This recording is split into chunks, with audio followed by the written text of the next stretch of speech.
làm cái ra đến số thoát ru tam pong làm mấy không chụp số tam pong đấy thầy nó cái nào không này có scam phim đầu tiên nhưng vậy sao mình không năm cái không trong tam lâu tay à Việt Nam sang cả dạ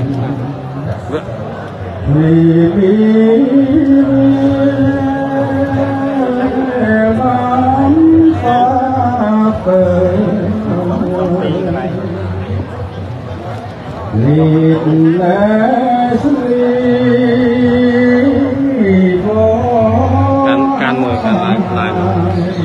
tới tới nào thì có điều là nó không muốn đi chơi cắt đâu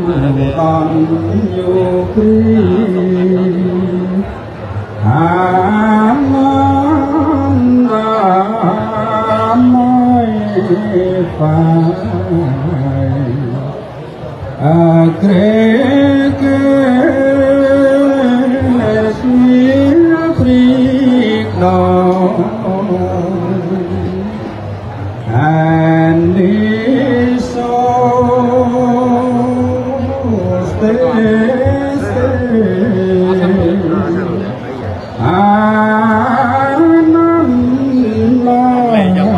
contemplate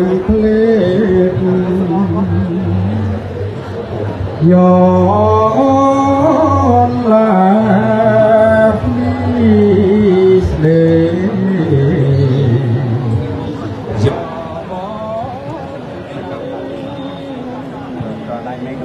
Khlang á, mà là mấy khlang. Bạch micro.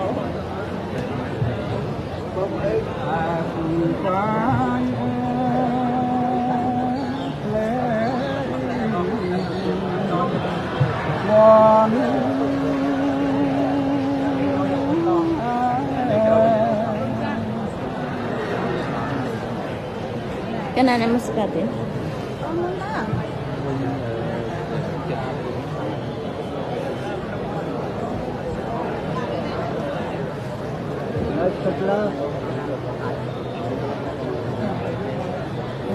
Bên nàyคือในสถานดับเพลิงจังไห้เนี่ยสงบเยอะ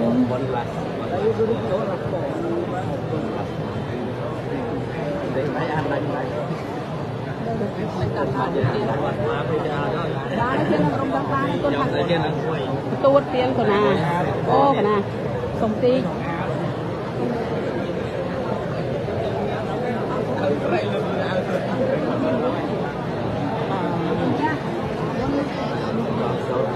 นี่คือ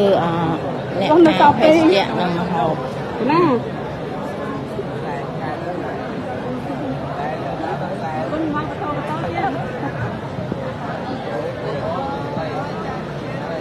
ไปนี่ดัดเพลิงให้ซ้อมรองจำมันติดนะบางองแต่สัตว์ดัดไมโครบางองอะไรนั่งตุสนาในจมบนนั่งสันเตอร์คือมีมันเอาจีจรานก็nơi nông cầm thì sụt an lại bị đập dơ rồi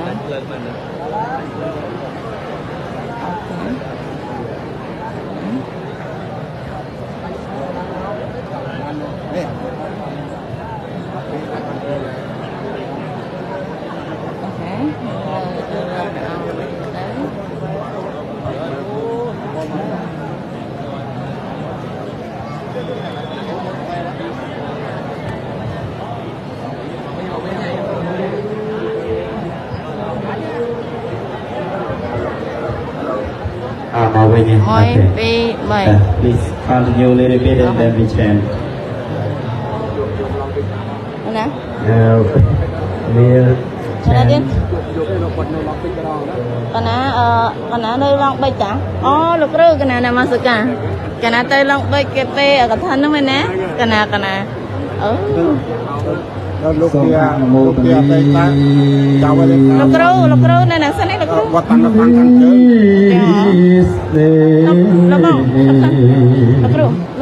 Your body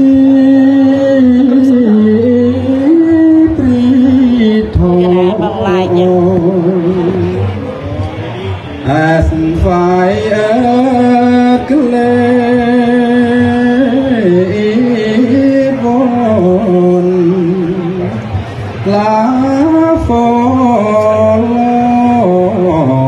born to breed in peace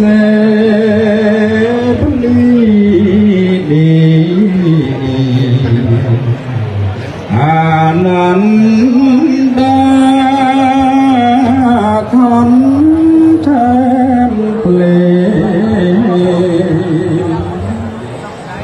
deeply when I far away នេះគឺអ្នកស្មូតដល់អ្វីនៅប្រចាំព្រះរាជាណាចក្រកម្ពុជាគាត់ឈ្មោះថាអ្នកនាងសាន់ស្រីពៅគាត់ជាអ្នកស្មូតដល់អ្វីនៅប្រចាំប្រទេសកម្ពុជា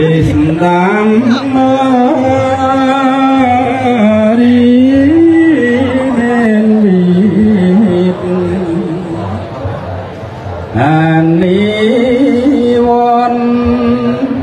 who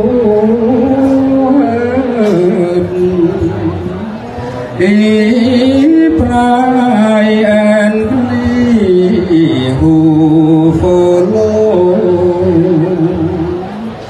what I take nowadays.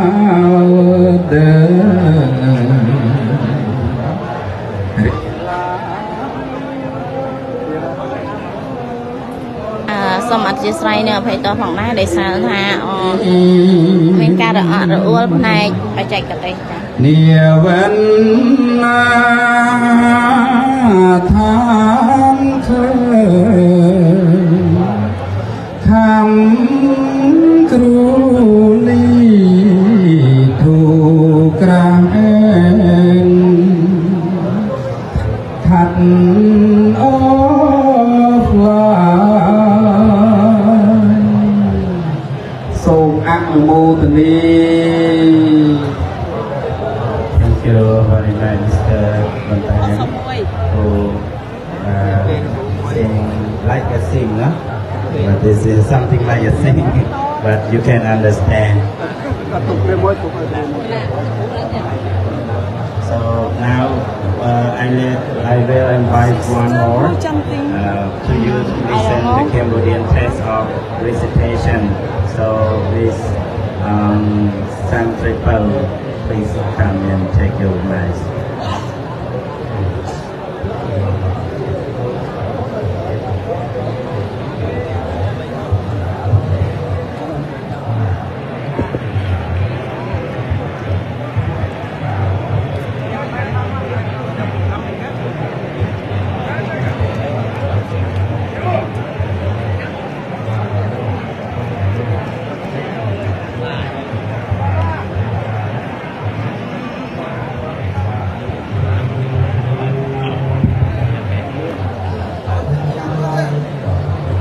តនីសិនហើយ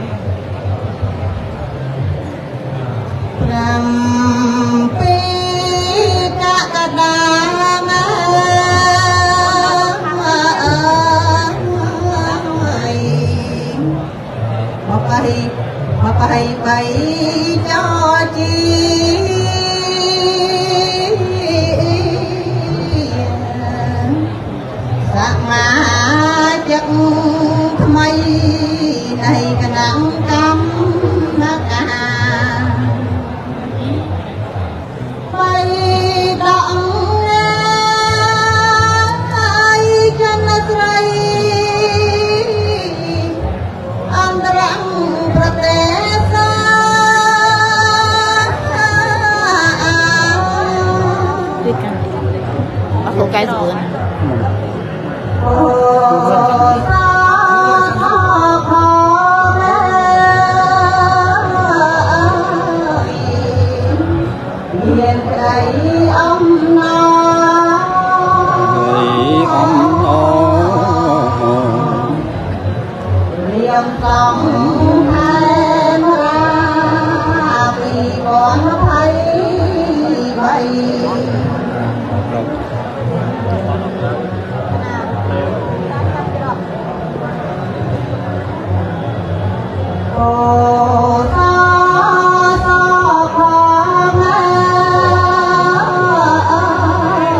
មានក្តី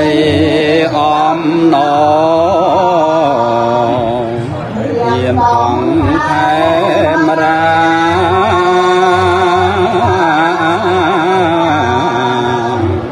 នេះអន23ថ្ងៃតឡា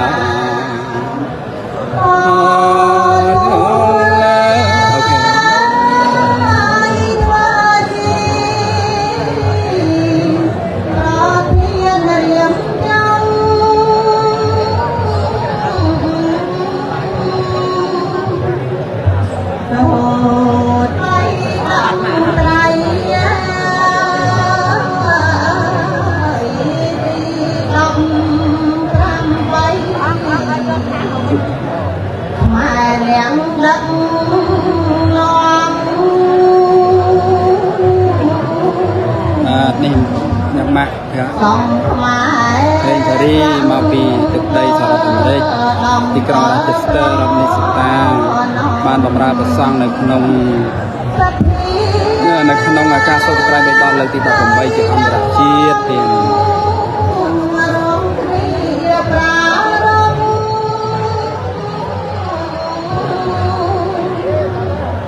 ព្រះអង្គសង្ឃកម្ពុជាសង្ឃខ្មែរឥណ្ឌា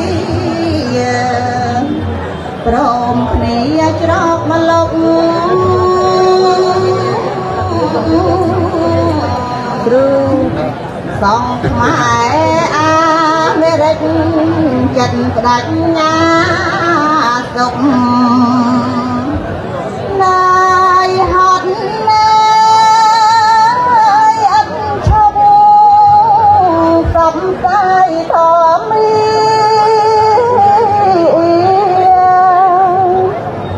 រួមផ្សាយពុទ្ធសាសនា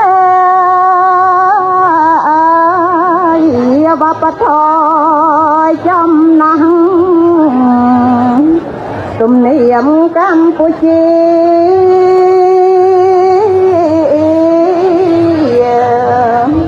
គំនូអង្គភាសាវិទ្យា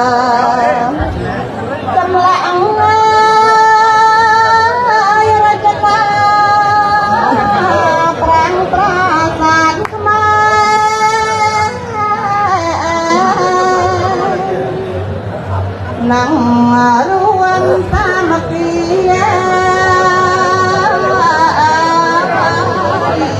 ជាតិច្រើនតែគ្នាគាំពីដងហើយ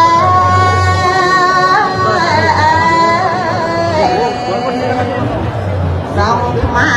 រទេរវិទ្យាយានធូន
សូមចម្រើនពរញាតិញោមទាំងអស់គ្នាបាញ់ដុកទ័រវ៉ាងម៉ូបាន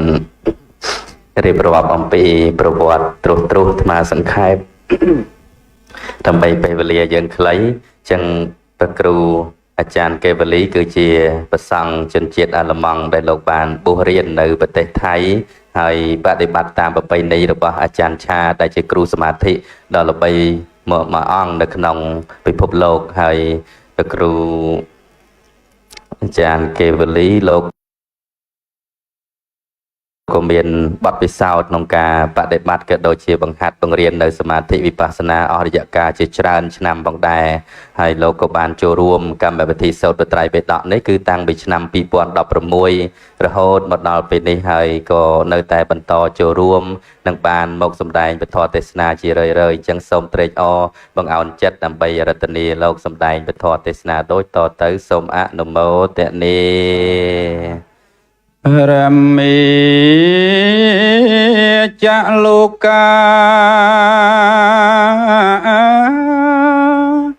ធិបង្តីសង្ហំបតីកតញ្ជាលីអន្តិវរੰអង្យាចង្ថੰ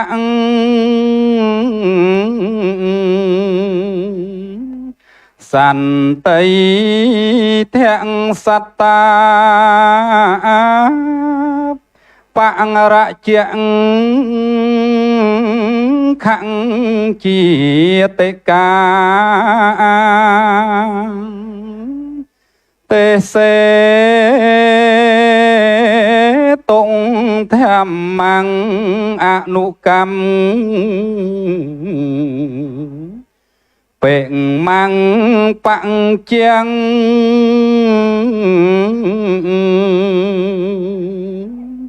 សត្វធម្មងភេរិងវិនយាញ់ចង្កាយ៉ាងសតតាញ់ចាំងពៀនធាំងអភិធម្មមគ្គចាំម៉ាំង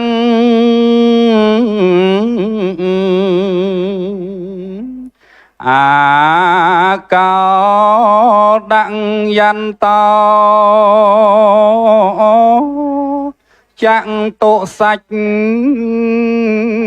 ចាំងទៀនដាំងបពោធំនៃយេបរិសាយ៉ាងម៉ាច់ឆេ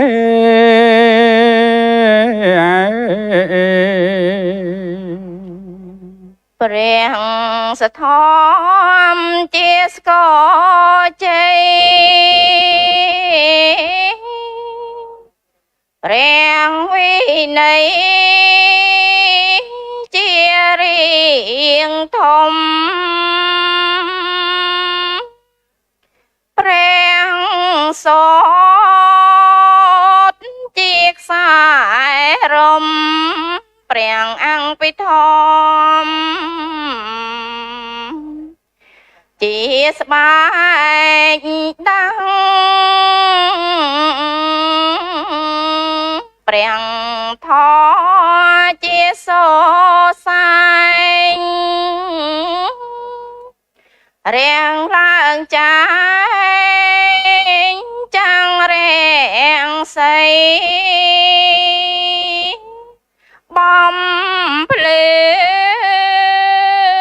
លោកទាំងបីឲ្យយល់ផ្លូវឋានសុខខា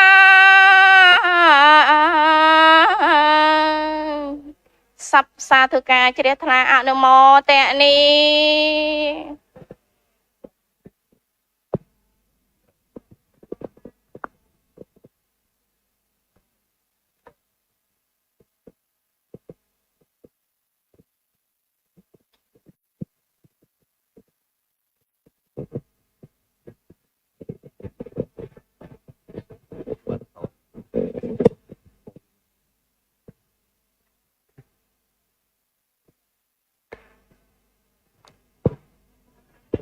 นะโม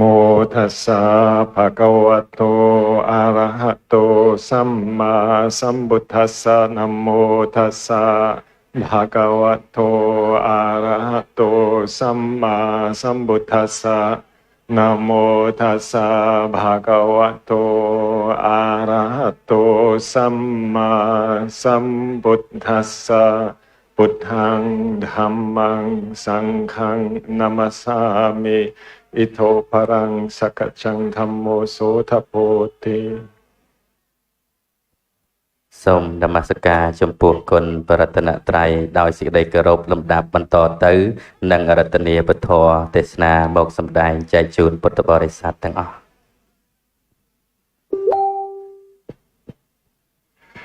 Homage to the blessed,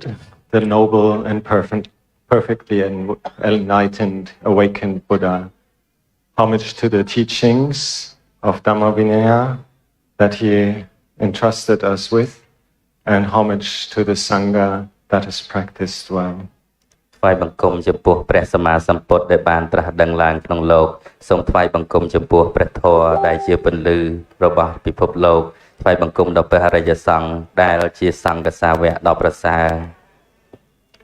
It's a great honor and a wonderful occasion that we are all together here this evening under the Bodhi tree in such close proximity of the place where the Buddha attained full awakening and transcended all the suffering and reached Nibbana, the extinguishment of defilements. ជាឱកាសដ៏ប្រកបដោយមហានក្ខត្តរិកដែលយើងទាំងអស់គ្នាបានមកប្រជុំនៅក្នុងទីនេះក្រោមម្លប់ពោធិព្រឹក្សជាមណ្ឌលជាទីកន្លែងព្រះសម្មាសម្ពុទ្ធបានទ្រង់ត្រាស់ដឹងឡើងក្នុងលោកកុំចាត់បង់នៅអវិជ្ជានៅក្នុងពិភពលោកឲ្យចាត់ខ្ចាយទៅ And I feel particularly happy and well supported and well received by Mrs. Wangmo and her team, and also especially the Cambodian Sangha, which during the 2-3 days after I arrived has been especially friendly and welcoming to myself, and I appreciate that very much. I think it speaks of a spirit of samakhi, unity or harmony, concord, which is so difficult to find in the world,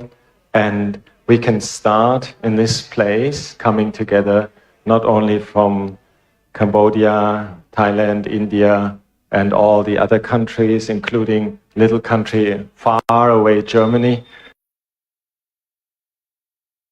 down here, and take that spirit of concord and harmony, that spirit of Dhamma with us. ខ្ញុំបកករណាអាត្មាភាពពិតជាមាន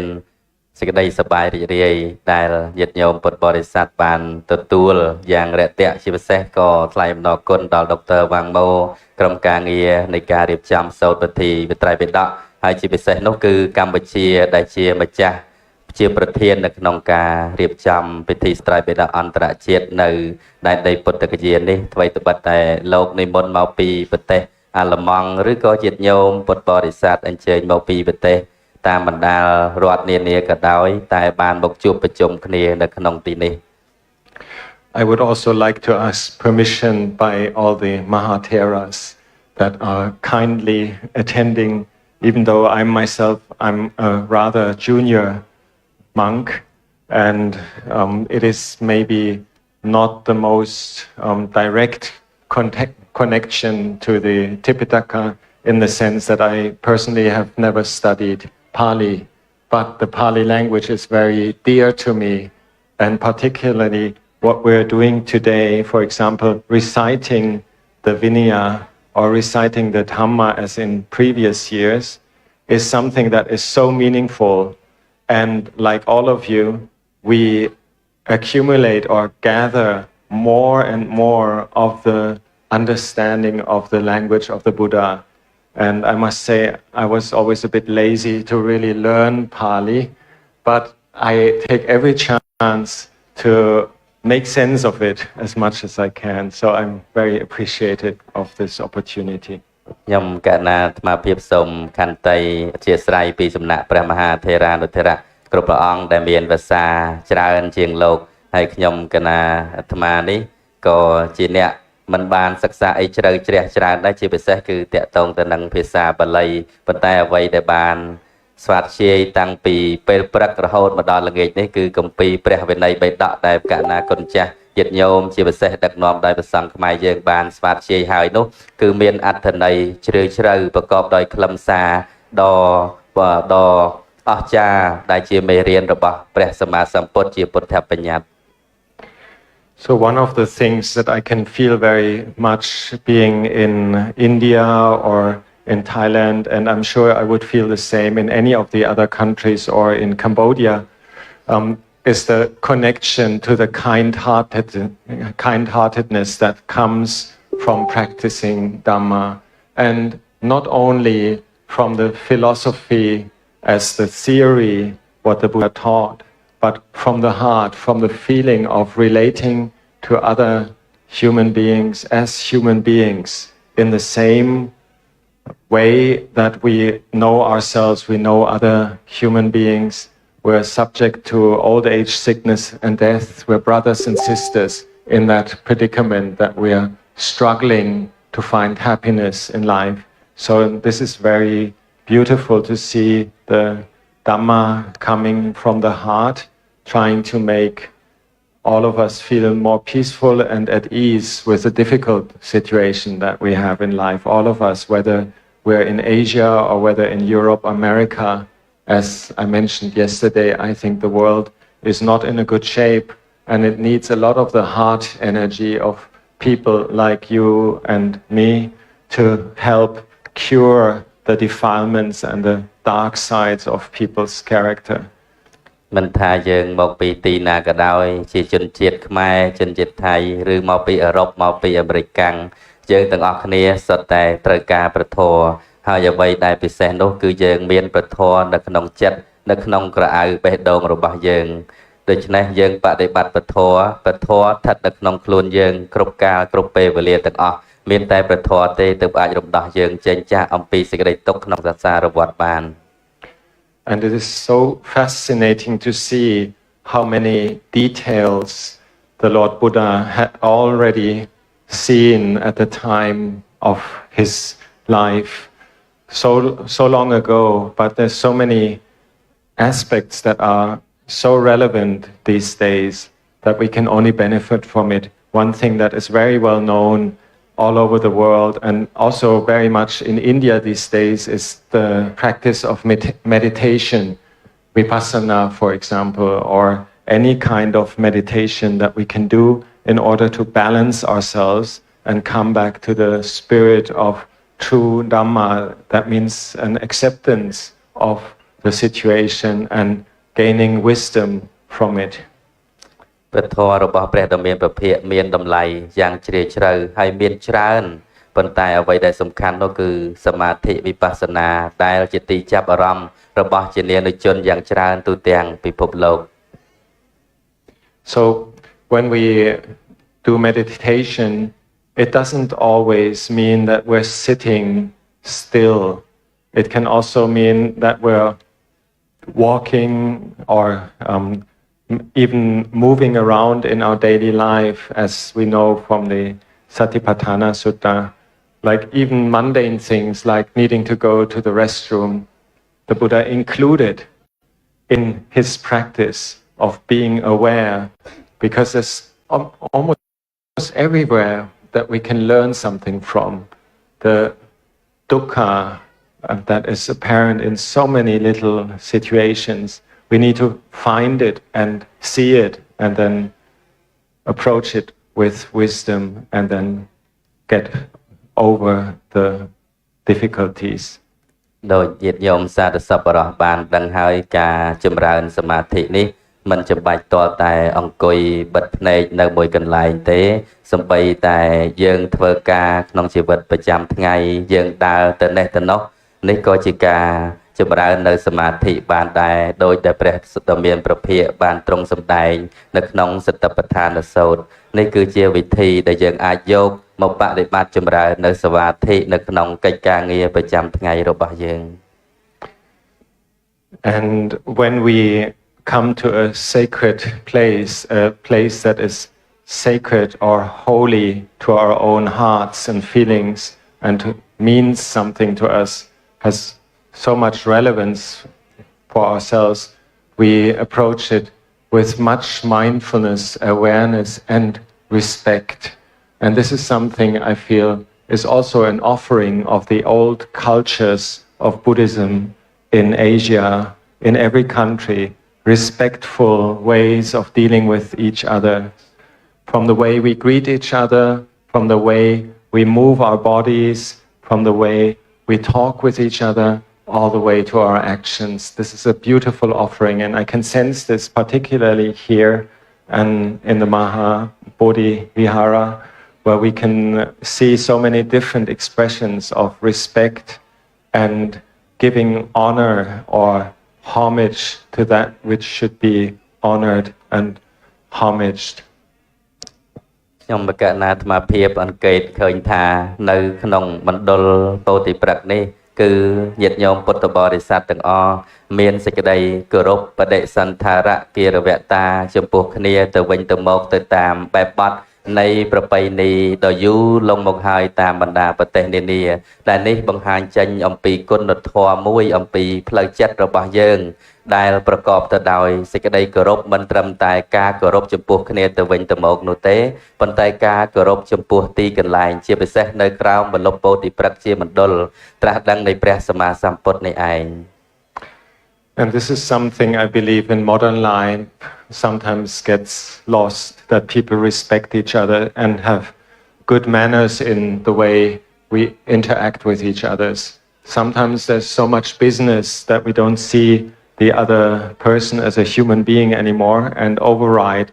their desires and their rights even. So I feel this expression of a careful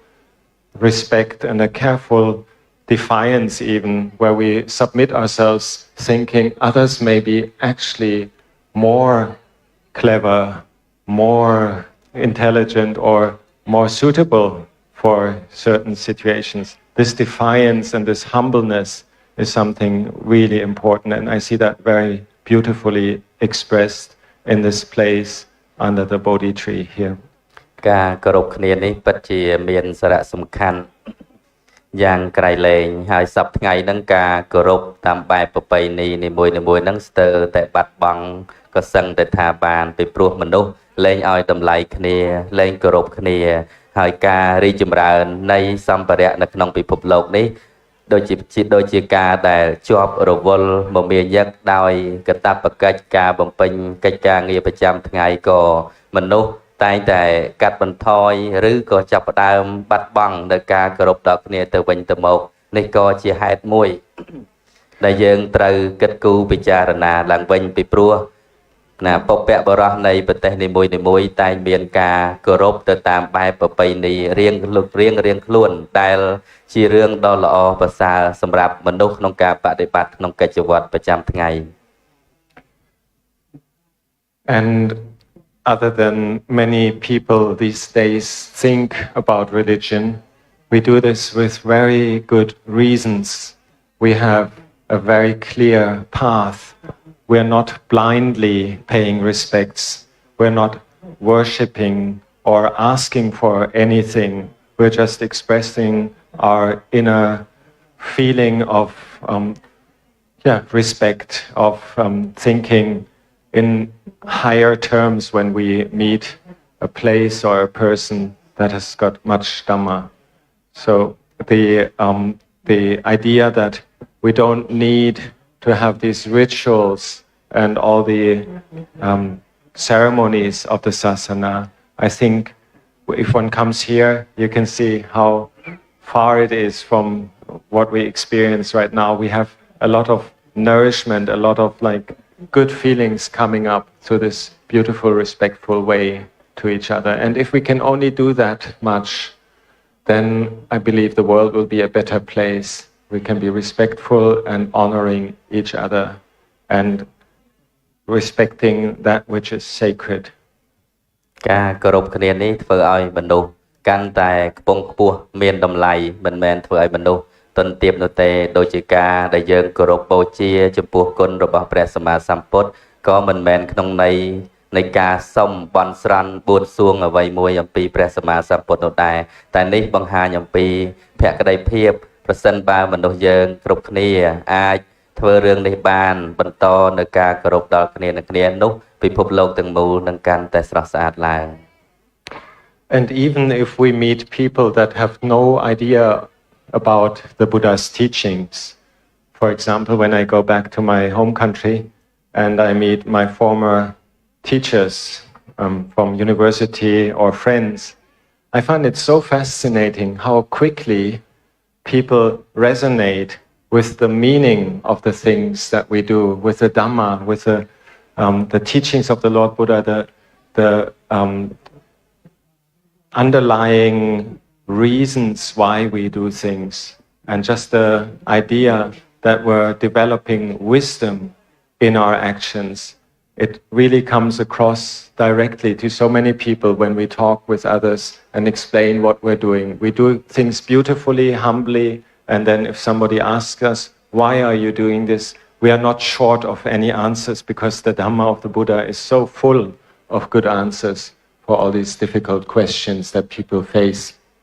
ពេលដែលអាត្មាភាពត្រឡប់ទៅស្រុកវិញគឺស្រុកអាល្លឺម៉ង់នោះគឺតែងតែអង្កេតរៀនសូត្រអំពីស្ថានភាពនៃប្រទេសរបស់ខ្លួនថាតើណាពួកគាត់មានការយល់ដឹងនៅព្រះធម៌ដល់ជំរៅណាណាដូច្នេះហើយការសិក្សារបស់អាត្មាភាពមិនដែលចប់ទេគឺថាតែងតែអង្កេតពិនិត្យមើលបន្ទាប់អំពីការទទួលបាននៅព្រះធម៌របស់ព្រះសម្មាសម្ពុទ្ធហើយក៏បានបន្តផ្សព្វផ្សាយទៅកាន់ណាប្រទេសរបស់ខ្លួនហើយព្រះធម៌របស់ព្រះសម្មាសម្ពុទ្ធនេះគឺថាទោះបីជាសិក្សាណាយ៉ាងណាក៏មិនចេះចប់មិនចេះពេញបរិបូរណ៍ឡើយគឺមានតែមានជំរឿទៅជាដរាប And especially now we are actually reciting the teachings of the Buddha in the Pali language, like the original teachings as they have been transmitted to us over centuries. We're right there with the meaning of the Buddha's teachings, and we may not understand every word, but we can make sense of it and apply it, and we are cultivating this understanding and keeping the original teachings right present. And particularly when we recite the Pali language, it builds a bridge almost to the Buddha himself, because there's so many incidents that the Buddha talked about, or situations in the life of the disciples of the Buddha, whether it's monks, novices, nuns, or lay people. There's always a human touch to it, and there's always a situation in which the teaching was taught. People that wouldn't believe the Buddha and had wrong ideas about what happens after death, for example, there were plenty. And it's really very fun almost to go through the arguments or the discussions that the Buddha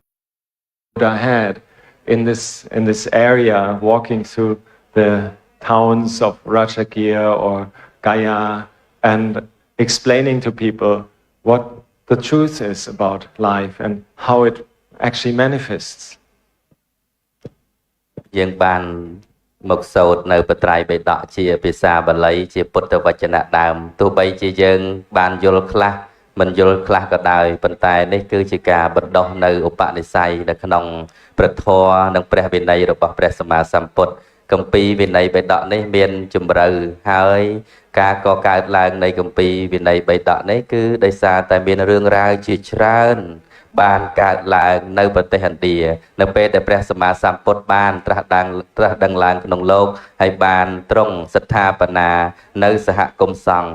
នឹងក៏កើតមាននៅរឿងរ៉ាវជាច្រើនគ្រប់ទីកន្លែងដូចជានៅក្រុងរាជក្រឹស្ឬនៅតាមបណ្ដាទីនានានៃដែនដីពុទ្ធគជាក៏ដោយគឺសុទ្ធតែមានរឿងរ៉ាវដោយសារ ប្រជាជនខ្លះក៏មានការជឿព្រះពុទ្ធសាសនាអ្នកខ្លះក៏មិនបានជឿនៅការបង្រៀនរបស់ព្រះអង្គឡើយហេតុដូច្នេះទើបរឿងរ៉ាវជាច្រើនបានកើតមានឡើងដូចមានរៀបរាប់នៅក្នុងគម្ពីរព្រះវិន័យបិដក So when we approach the Buddha's teaching through the scriptures, many times people think that's dry and it's just theory. But when we really read the scriptures and practice accordingly, it's not dry, it's full of life, and there's a lot of inspiration that comes from this. ពេលដែលយើងសិក្សាព្រះធម៌របស់ព្រះសម្មាសម្ពុទ្ធទៅយើងនឹងកាន់តែរីកចម្រើននៅក្នុងព្រះធម៌ជាពិសេសគឺបញ្ញានឹងកាន់តែចម្រើនមានឡើងក្នុងសន្តានចិត្តរបស់យើង And every now and again we might also feel just not thinking about anything and just letting things be and be quiet and take the time and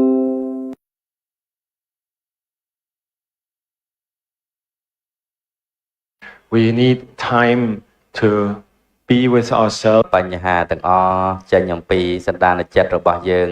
កុំបៀមទុកនៅសេចក្តីព្រួយនៅក្នុងសន្តានចិត្តជាពិសេសយើងបានមកដល់ទីកន្លែងនេះហើយគឺត្រូវតែជាយាមបំពេញនៅបុណ្យកុសលជាពិសេសគឺការអភិវឌ្ឍបណ្ដុះនៅគុណធម៌ធ្វើយ៉ាងណាឲ្យចិត្តរបស់យើងបានស្ងប់ប្រកបទៅដោយសមាធិ And when we have studied the Buddha's teachings before or have heard it or have contemplated it, picharana, and then we can easily come back to these teachings when we're quiet and we can see the world in a different way. So this is the interplay between activity and the need of a response with panya, with wisdom, and the quietness and peace that everybody wishes. នៅពេលដែលយើងមានចិត្តស្ងប់មានសមាធិមានបញ្ញាហើយគឺយើងអាចដោះស្រាយបានគ្រប់រឿងរ៉ាវទាំងអស់ដែលយើងប្រឈមនៅក្នុងពិភពលោកសពថ្ងៃនេះ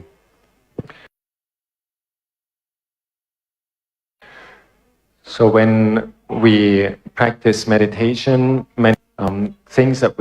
it comes back to us in the time we need it. So this is a trust in the truth and the trust in the teachings of the Buddha that can stay with all of us throughout many, many periods of our life. But we need to keep it awake and we need to make a conscious effort. Otherwise, our attention goes to less profound things, goes to the sensual realm, the kama guna, the things that are enticing, addictive. We need to go back to ourselves in so many areas and come back to a sense of resting with the situation and not doing anything more, just simply being still and settling. យើងត្រូវតែបណ្ដុះនៅសទ្ធាជ្រះថ្លានៅក្នុងគុណរបស់ព្រះសម្មាសម្ពុទ្ធហើយអ្វីដែលសំខាន់ទៀតនោះគឺត្រូវយកចិត្តទុកដាក់ជាមួយខ្លួនឯងឲ្យបានច្រើនត្រូវតែខ្វល់ខ្វាយពីការបណ្ដុះផ្លូវចិត្តរបស់ខ្លួនឯងឲ្យបានច្រើននោះទៅព្រះធម៌និងវិន័យទៅអាចជួយយើងបានប្រសិនបើយើងមិនយកចិត្តទុកដាក់បដិបត្តិអប់រំខ្លួនយើងទេបញ្ហានឹងកាន់តែកើតមានឡើងសម្រាប់ខ្លួនយើង And sometimes we want to be still and want to calm down, but we cannot because we've done so many unwholesome, unnecessary things, and each action that we have has an impact on our feeling, on our way of relating to the present moment. We might carry long stories about the past with us, or we might talk with ourselves about the future, build plans, and not be settling down in the present. So this is a very difficult thing in an active modern life. And one thing we can do is really honor time for ourselves, where we don't do anything extra, but simply enjoy being quiet. And then if we do formal meditation, trying to watch the breath or focus on parts of the body or the four elements or do contemplation with a quiet mind, then it becomes very nourishing and we're having a kind of buffer between the activity of stress and hectic activities in daily life, and then the idea of now I'm meditating, approaching the profound teachings of the Buddha, the Four Noble Truths, and the Trilakkhana, the seeing of anicca, dukkha, anatta. ពេលខ្លះយើងចង់ឲ្យចិត្តយើងស្ងប់ប៉ុន្តែចិត្តរបស់យើងមិនស្ងប់ដោយតែយើងចង់បានឡើយដូច្នេះត្រូវតែព្យាយាមរក្សាសតិស្មារតីរបស់យើងឲ្យបានល្អត្រូវចម្រើនរឿយៗនៅក្នុងសន្តានចិត្តរបស់យើងណាជាពិសេសគឺតកតងទៅនឹងអាណាបានសតិយ៉ាងហោចណាស់ក៏យើងត្រូវបដិបត្តិរលឹកដឹងតាមតាន់នៅដង្ហើមចេញដង្ហើមចូលក្នុងជីវិតប្រចាំថ្ងៃរបស់យើងទើបធ្វើឲ្យចិត្តរបស់យើងមិនរវើរវាយ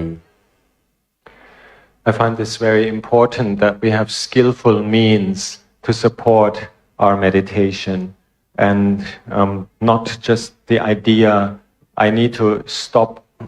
completely from running at a full speed, then to stop completely is very difficult. So if we have skillful means in bridging between our life of duties and stress with the quiet and peaceful time, I believe then we actually do feel much more peaceful and are much more able to live a wholesome life. So this is very difficult. We might have the idea that only meditation, only quiet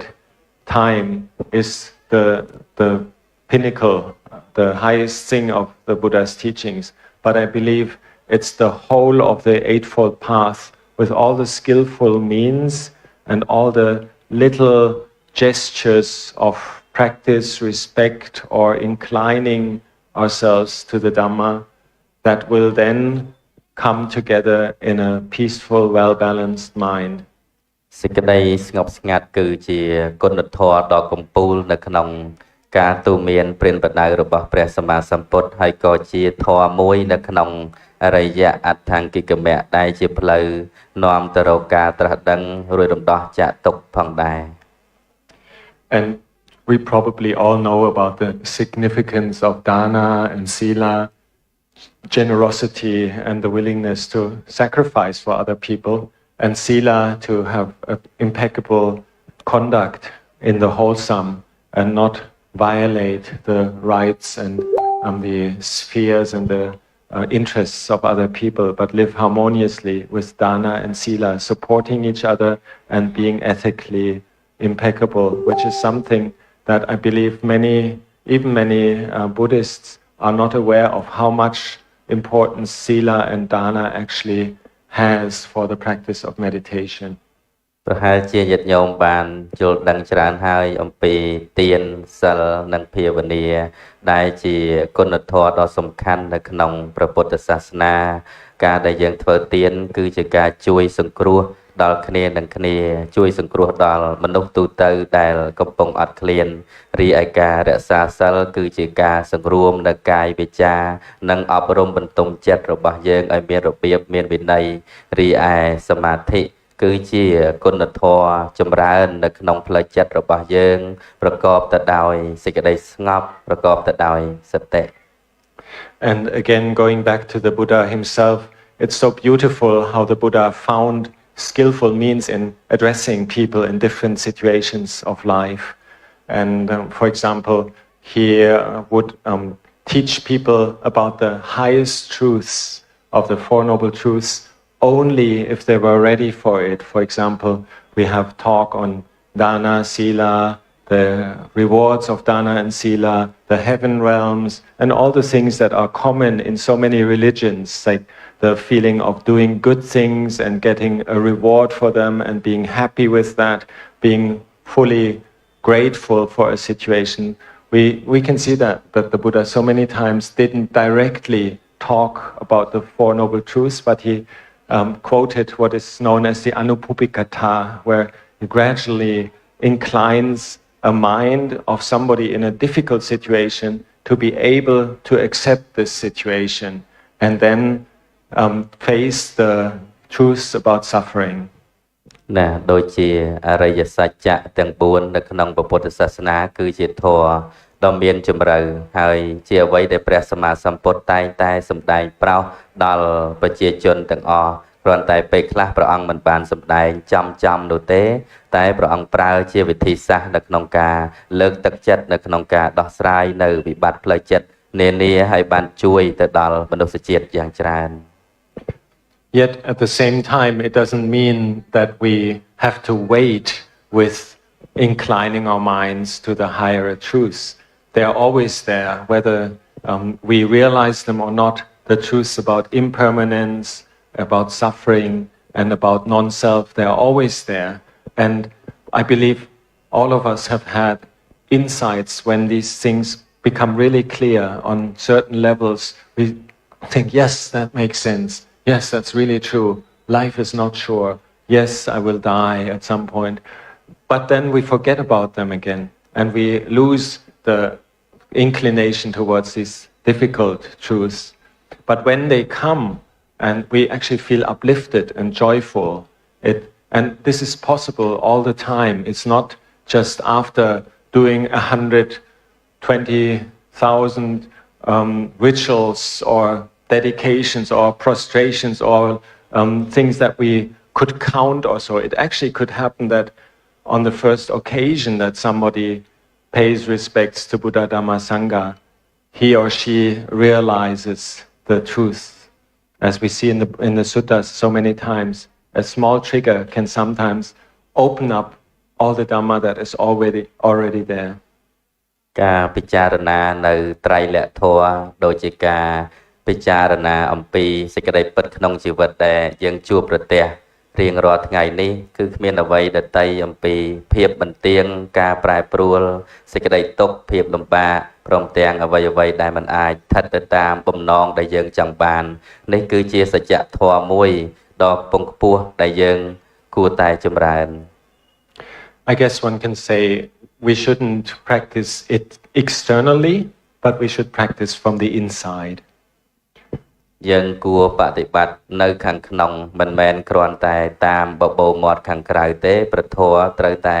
បដិបត្តិចេញមកអំពីសន្តានចិត្ត At the same time, external conditions do help. So we need to choose external conditions that are helpful, that are supportive, skillful means. រឿងរ៉ាវខាងក្រៅក៏ជាចំណុចសំខាន់ដែរប៉ុន្តែយើងត្រូវតែពង្រឹងនៅផ្លូវចិត្តរបស់យើងឲ្យបានប្រកបទៅដោយកុសលធម៌ And for myself, whenever I feel too disturbed or too restless to meditate, I do chanting. I really like reciting the Buddha's teachings. ពេលដែលចិត្តរបស់អាត្មាភាពរវើរវាយអាត្មាតែងតែសូត្រធម៌ដើម្បីកុំឲ្យចិត្តហ្នឹងចេះតែរវើរវាយ It's wonderful, particularly if one practices a certain chant, a certain paritta,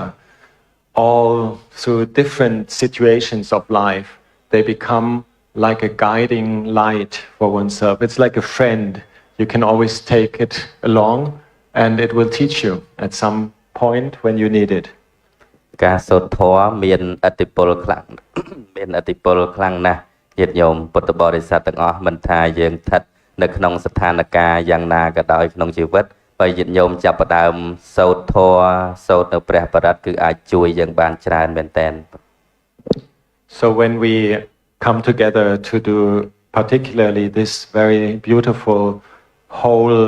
Tipitaka chanting, it is something that we know it touches the hearts and it goes into the Dhamma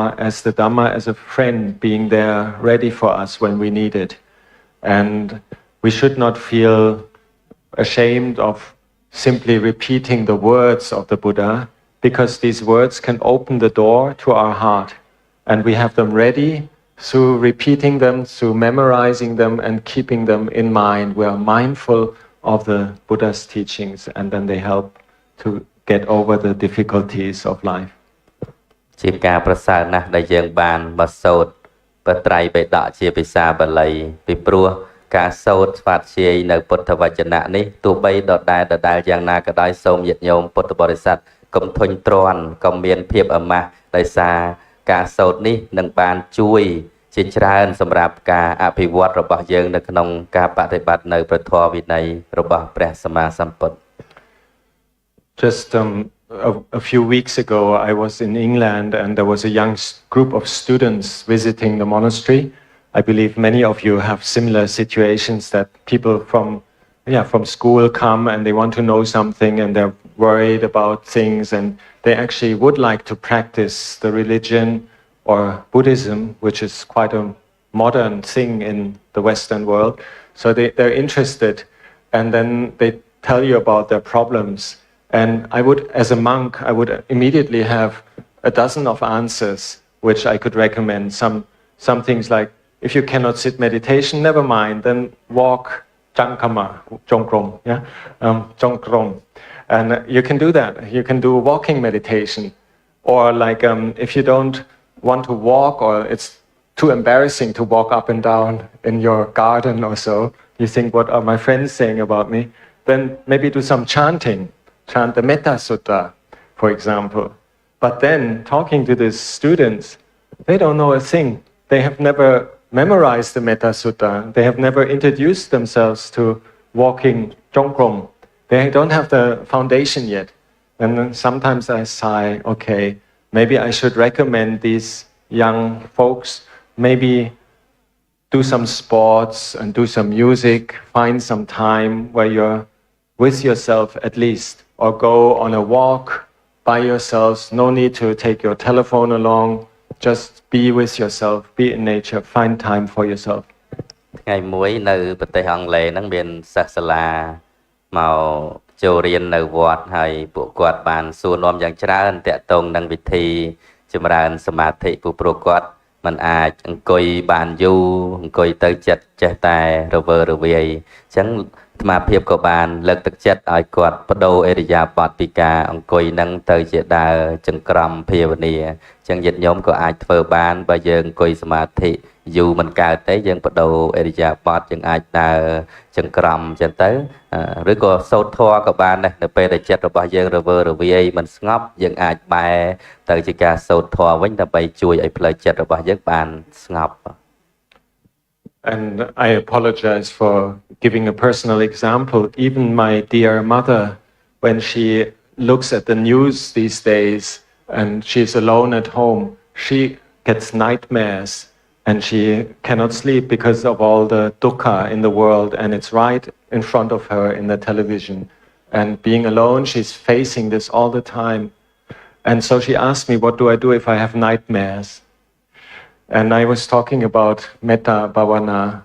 but I realized, of course, we have to work on this first. When one is trapped in a situation of dukkha, the metta sutta doesn't come out of the blue suddenly like a divine voice. It has to be in us in one way. We have to find some skillful way of using the Buddha Dhamma to come in that moment. And I did a translation of the Metta Sutta in German, which is not up to Pariyatti standards, but good enough for my mother. And I gave it to her. And I wish she would memorize it. Then maybe when she has a nightmare, she can then just inwardly, silently chant the Karaniya Metta Sutta. And I'm sure it will help her to sleep well. ជាស្រ័យសុំនិយាយដើមញោមស្រីអាត្មាមួយគឺគាត់ច្រើនតែដេកសុបិនអាក្រក់នៅពេលយប់ណាព្រោះគាត់សុបិនអាក្រក់អញ្ចឹងទៅអាត្មាភាពក៏បានណែនាំញោមស្រីហ្នឹងឲ្យរៀនចម្រើនមេត្តាធម៌ព្រោះដែលញាតិញោមជាសពឃើញខ្មោចឃើញអីហ្នឹងណាគឺអាចរៀនចម្រើននៅមេត្តាធម៌ហើយអ្វីដែលលោកបានបង្រៀនទៅញោមហ្នឹងគឺករណីយមេត្តាសូត្រដែលប្រសង់យើងតែងតែស្វាតជ្រាយជាការចម្រើនផ្សាយមេត្តាណាដល់សពសត្វទាំងអស់ Another good advice sometimes we can give is to remember the times when one was really happy and not talking about a happiness of going to a party or at a rock concert or something like that. That's not real happiness, but like it's something where one feels really pleased and grateful for oneself. I remember as a child, sometimes in front of the Christmas tree, when everything is so beautiful, and it's the Christian festival of metta, we can say. And then to remember these little precious moments and take them back and recollect them, have mindfulness of all the good things that have happened to oneself. This is also something I think we can recommend, even though other people may not know Buddhism and not know the Metta Sutta. We can say, please think of at least one or two things where you were truly happy and truly grateful with yourself. តកតងទៅនឹងការចម្រើនមេត្តានេះបើសិនបើយើងមិនមែនជាអ្នកកាន់ពុទ្ធសាសនាទេក៏យើងអាចបង្អោនចិត្តនឹករលឹកទៅរករឿងណាដែលសប្បាយរឿងណាដែលជារឿងល្អកាលពីយើងនៅកុមារភាពក្តីដូចជាលោកកាលនៅក្មេងលោកធ្លាប់អង្គុយនៅមុខដើមគ្រីស្មាស់ហើយលោកអង្គុយញញឹមដោយចិត្តរីករាយនេះក៏ធ្វើឲ្យចិត្តរបស់យើងហ្នឹងបែរមកទៅជាត្រជាក់បែរមកទៅជាសន្ទុនបានដែរ Then thinking back to us, all of us that are practicing the Buddha's teachings, we have so many good things that we can rely on and so many practices that we can use skillfully to come back to when we feel we are suffering. We call it in Pali, we have punya, a lot of merit, good wholesome actions, and we can recollect that. And punya is not only putting a banknote in a donation box, it is the whole feeling around supporting, sacrificing, doing what is wholesome, doing what is truly good and peaceful and respectful. យើងគួររលឹកដល់បុណ្យកុសលដែលបានធ្វើនឹងជារឿយពីព្រោះមានតែបុណ្យកុសលទេទើបអាចជួយយើងបានជីវិតរបស់យើងដែលរីកចម្រើនទៅបានហ្នឹងគឺអាស្រ័យបុណ្យកុសលនឹងឯងដូច្នេះចូលពុទ្ធបរិស័ទទាំងអស់រលឹកឃើញបុណ្យដែលខ្លួនកំពុងធ្វើនឹងឲ្យបានរឿយឲ្យបានច្រើនដង So sometimes, like particularly having been in the UK for the last Vasa, I feel so grateful for being back in Asia, where there's a foundation of understanding of the law of karma, of the law of the Dhamma of gratitude or respect. And I believe we are very privileged to have all these good practices that are small practices bit by bit, but they all lead to this gradual path that can make us face the Four Noble Truths and the bitter sides of life, old age and death. But if we have the small, beautiful gestures and practices, it can nourish us, and then we may be able to be peaceful when there's stress and there's suffering. ត្រឡប់មកពីឆ្នាំទៅគឺកាលដែលអាត្មានៅប្រទេសអង់គ្លេសហ្នឹងគឺបានត្រឡប់មកវិញទៅមកកាន់នបណ្ណអាស៊ីជាពិសេសគឺនៅប្រទេសថៃប្រទេសជាដើមនេះគឺជាកន្លែងដែលមានប្រពៃណីដ៏ល្អតាក់ទងទៅនឹងពធតាក់ទងទៅនឹងការបដិបត្តិព្រះពុទ្ធសាសនារបស់ប្រជាជនទាំងនោះដូច្នេះធ្វើឲ្យចិត្តរបស់អាត្មាភាពតែងតោងជាប់ជាមួយនឹងព្រះធម៌តែងពិចារណារឿយទៅក្នុងរឿងរ៉ាវនៃជីវិតនៅក្នុងអរិយសច្ចៈទាំង4ជាដើម So again, I think it's not that we can count every single thing and say this is a 1 plus 1 more or so. We don't go into the practice with this materialistic attitude of collecting things, but we simply do them and do them with the right spirit, and then they support us. And to have many practices in this way can be a real help, and we can also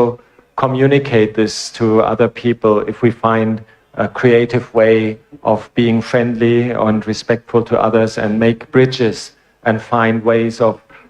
relaxing in a situation that is stressful, even though it may not have anything to do with religion. This is again the beauty of the Buddha Dhamma, is that the Buddha's teachings, they are just simply there as the truth about life, and no matter how we describe them or whether we point them out in particular, they're always there, they're always accessible from many different ways. So we can easily bridge and be creative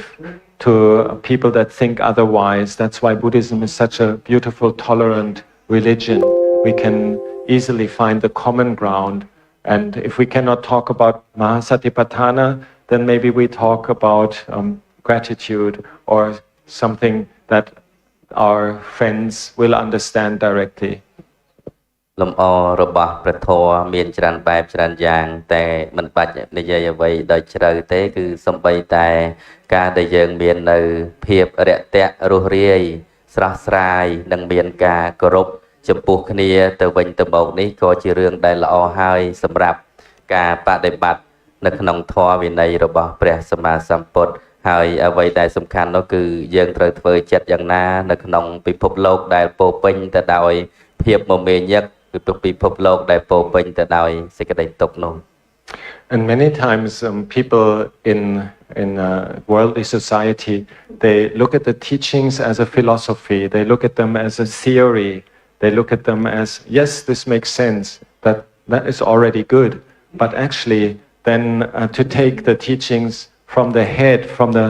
the understanding to the heart, this is a different matter. And it's good that the teachings are logical and the Buddha is like a scientist and it's beautiful and it's accessible to modern people. But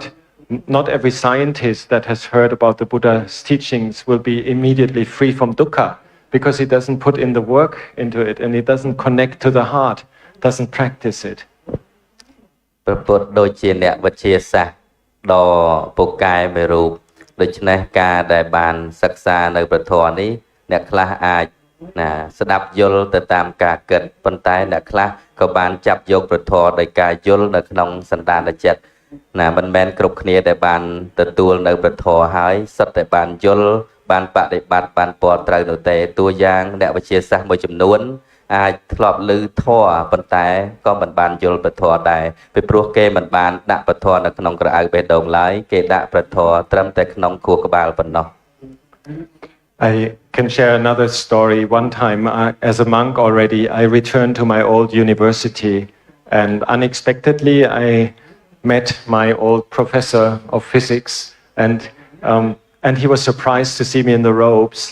as a Buddhist monk, but he's a very intelligent person. He immediately got my life story and that I left and after studying and so forth. And then he said, can I ask you just 5 minutes of questions? What are you doing? What does the Buddha teach? And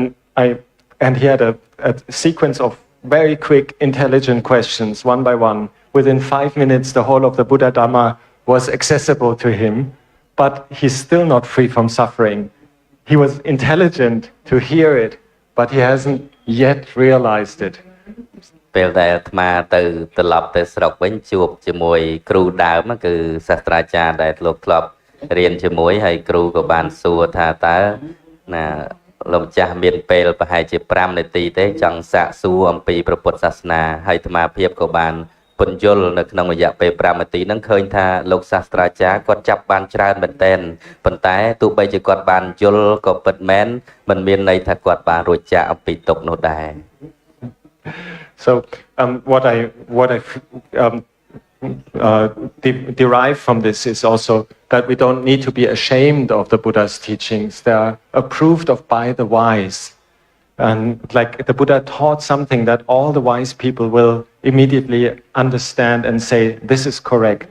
Whether they can practice it and to be fully liberated from defilements, from suffering is another question. But the Dhamma itself is so accessible and so correct that we don't need to be ashamed of being Buddhists and having these beautiful teachings there in all the aspects. The highest one with the brain where you think about it and the ones that we actually practice from the heart. ញាតិញោមខ្មាស់គេទេដែលយើងបដិបត្តិធម៌យើងធ្លាប់ខ្មាស់គេទេដែលយើងកាន់ពុទ្ធសាសនាចូលគុំគិតអវិជ្ជមាននៅក្នុងន័យនេះជាការសំណាងបំផុតទៅវិញទេដែលយើងបានមកកាន់វិថីនៃព្រះពុទ្ធសាសនាដែលយើងបានคล้ายជាពុទ្ធសាសនិកញាតិញោមមិនគួរខ្មាស់ទេគេទេញាតិញោមគួរតែមានមោទនភាពដែលមានឧបនិស្ស័យបានទទួលយកនៅព្រះធម៌របស់ព្រះសម្មាសម្ពុទ្ធជាធម៌អាចបណ្ដុះនៅគុណតម្លៃព្រមទាំងបញ្ញាដល់យើងផងដែរ I just heard the beautiful word panya. It's the Buddha's teaching is about panya. So it's something that is so universal that we can actually really easily answer if somebody asks us, what does the Buddha teach? The Buddha taught wisdom. And this is something I noticed when I'm back in my home country. People accept wisdom. If we talk about religion, they get skeptical. Are you bowing to golden statues? And I need to explain so much. But if I talk about wisdom, everybody understands. Yes, yes, oh yes. ធម៌របស់ព្រះសម្មាសម្ពុទ្ធមិនមែនសាសនាទេញាតិញោមណាគឺតួបញ្ញាតួនៃការយល់ដឹងនៅក្នុងសច្ចធម៌អញ្ចឹងនៅលោកខាងលិចហ្នឹងបើសិនជាយើងនិយាយពីសាសនាគឺគេនឹងសួរថាយើងថ្វាយបង្គំពុទ្ធបដិមាពណ៌មាសហ្នឹងមែនទេណាអញ្ចឹងគ្មានអ្វីទេគឺព្រះពុទ្ធសាសនាគឺស្ថិតនៅលើតួបញ្ញានេះឯង And when we do the recitation now, maybe in one way, yes, we're just simply reading it, but it leaves an impact on us, and we can gather more of the bits and pieces that we understand and then use them. And many times we come across some parts of the chanting that we have already seen in other places. And this is one of the Tipitaka chantings I was able to attend a while ago. I was surprised in one of the volumes of the Khuddaka Nikaya, which I never looked at because it's not such a famous text. There were so many passages that I knew from other areas. It felt like meeting an old friend. And I believe like a lot of the enthusiasm that we have about Pali and it's how beautiful it is composed, how the Buddha actually even things like the Vinaya, there's so much Dhamma in there. It's not just about the rules. There's so much stories about the life of the disciples, the problems of the disciples, and then there is also so much sermons, so much discourses in there. For example, in the Mahavagga, which we will recite soon, there is like the whole of the first period of the Buddha's life after the awakening under the Bodhi tree is right in there. It seems like when the compilers of the canon were compiling the Vinaya Pitaka, they thought this is what the monks will preserve for sure. So we put in a lot of the teachings in there as well. So it is very inspiring. Even the more dry side of the teachings, the rules and the prohibitions and things like that, we might think that's not relevant, but there is a lot of it that we can actually relate to, and it's linked to the teachings. ដោយតែយើងបានមកស្វាធ្យាយបត្រៃបិដកនេះគឺជាកិច្ចការងារដែលប្រកបដោយបុណ្យកុសលយ៉ាងក្រៃលែងការស្វាធ្យាយនៅព្រះវិន័យបិដកមិនមែនដែលការស្វាធ្យាយនេះមិនមែនត្រឹមតែអ្វីដែលតាក់ទងទៅនឹងជាបទបញ្ញត្តិឬក៏សិក្ខាបទប៉ុណ្ណោះទេប៉ុន្តែមានធម៌ជាច្រើនដែលប្រកបដោយជំរឿខ្លឹមសារដ៏បរិបូរណ៍ដូចជាមហាវគ្គដែលយើងនឹងសូត្រនៅក្នុងគម្ពីរវិន័យបិដកនេះមានកត់ត្រានៅរឿងរ៉ាវនិងខ្លឹមសារជាច្រើនតាក់ទងទៅនឹងព្រះធម៌ហើយនៅពេលដែលអាត្មាភាពបានសិក្សានៅក្នុងបត្រៃបិដកទៅដូចជានៅក្នុងគម្ពីរខុទ្ទនិកាយជាដើមគឺមានការភ្ញាក់ផ្អើលយ៉ាងខ្លាំងហាក់ដូចជាបានអាននៅសារមួយចំនួនដែលរំលឹកដល់អនុស្សាវរីយ៍ពីចាស់ពីក្មេងៗ And again, I would like to express my appreciation for this project of reciting the whole Tipitaka because it is so rich and it is exactly that we need all the aspects of the Dhamma and combine them and link them, bring them to life, build bridges and use all the 84,000 Dhammakandas to teach us. And it's such a rich and balanced collection of the Buddha's wisdom that we can feel really privileged to be able to see it in the whole picture and not just in the particulars. ខ្ញុំកណ្ណាអាត្មាភាពសូមអរគុណនិងអរគុណយ៉ាងក្រៃលែងជាពិសេសក្នុងការរៀបចំឡើងនៅពិធីសូត្របត្រៃបិដកនេះគឺជាការដ៏ប្រសើរយ៉ាងក្រៃលែងដែលបានជួយជំរុញទៅដល់ការបដិបត្តិនៅធម៌វិន័យរបស់ព្រះសម្មាសម្ពុទ្ធជាអម្ចាស់ We have a little bit more time left if there are questions and I would like to invite the Sangha and the lay people to address any questions. If I can answer, I'll try. ឥឡូវដល់វគ្គសំណួរចម្លើយបើសិនបើលោកម្ចាស់ឬញាតិញោមណាមានចម្ងល់អីអាចសាកសួរហើយអាត្មាភាពនឹងព្យាយាមឆ្លើយ So anyone has a question you can raise your hand មានសំណួរអីលើកដៃញាតិញោមណាបាទ Okay មានមីក្រូមួយទៀតណា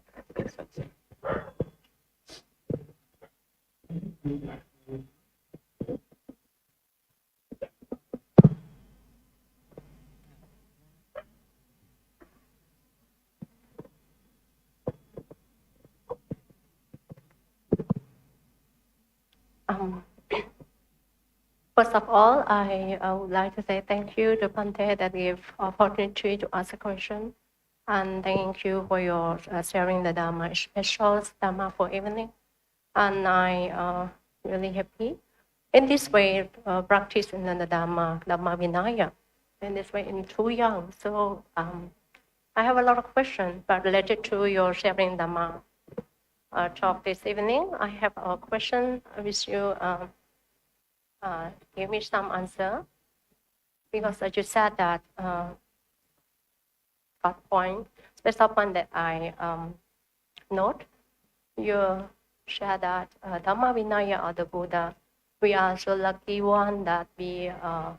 have heard and practice and put a practice in Dhamma. And the Buddha teaching, it is just not give respect to the sculpture Buddha, but we need to put it and use the basic one from Madana, Sila, Bhavana, and reach and rely aware about the Panya. When I first hear, I really surprised that many Sangha from in every country come together, practice and recite Tripitaka chanting, but one that I have noted, why we have the same Vinaya, the same Tripitaka and the sound Pali are the same, it's not different much. I have a question that why, although how to wear your robe in different country, we have the same Vinaya, Dhamma Vinaya, but why you choose the way that you're wearing your robe like this, and another country choose their robe, different style of wearing Buddha. So it depends on their Vanya or anything else. So. Okay, I can repeat the question so everybody can hear it more easily. The way I understand is, okay, we have the same Dhamma and Vinaya, yet we all wear different robes in one way or the other. Why is that the case? For example, I believe there's very many variations in the Vinaya. There's local variations that the Buddha allowed to change things in certain areas, and in other areas it's very clear it has to be 100% the way that it is laid down in the Vinaya. And if not respected, then that would be an offense, for example. But there are things about the robes, for example, that are not so clearly defined, maybe partly forgotten over time, or it's an interpretation where the Buddha was not so precise because it maybe wasn't necessary at the time of the Buddha when there was direct contact. So we don't have 100% precise description. And even though many of the rules in the Vinaya are very clear, there are also some where we don't know exactly how to interpret them. And then there's the idea that there can be local variations in interpreting the rules. So not everything is 100% defined. You will find this maybe frustrating every now and again in the study of the Vinaya, that besides being so precise in some areas, in other areas there are gray areas. So we need to have like a tradition and a teaching in our local Sangha that helps us make sense of it. And this is perfectly all right, as long as no Sangha claims only we are right, everybody else is wrong. If we have the tolerance and see, yes, this is one of the areas where we need to use our own judgment, and we're not deviating too far from the principle rules, then I think it's still very unified. For example, we chanted today the Parachika rules, and they're very clear, and the examples given are very, very clear. Whereas like there's many smaller rules that we'll find, actually we don't exactly know, for example, the measurement of the robes. It depends on how we understand the hand span of the Sugata of the Lord Buddha, how big it was, because it was measured in a way that is not by centimeters or inch. So we have to transfer these. There's one good,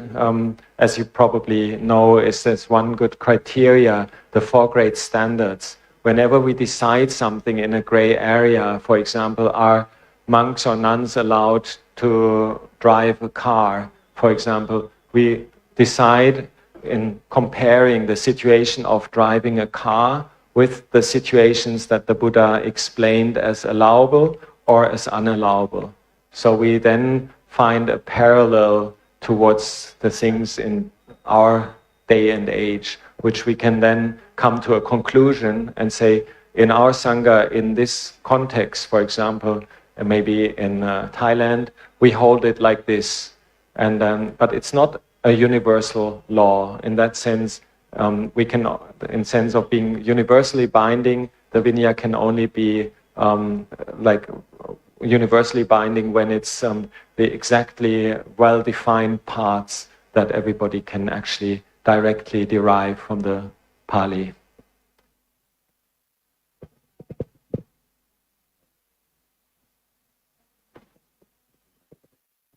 Next question.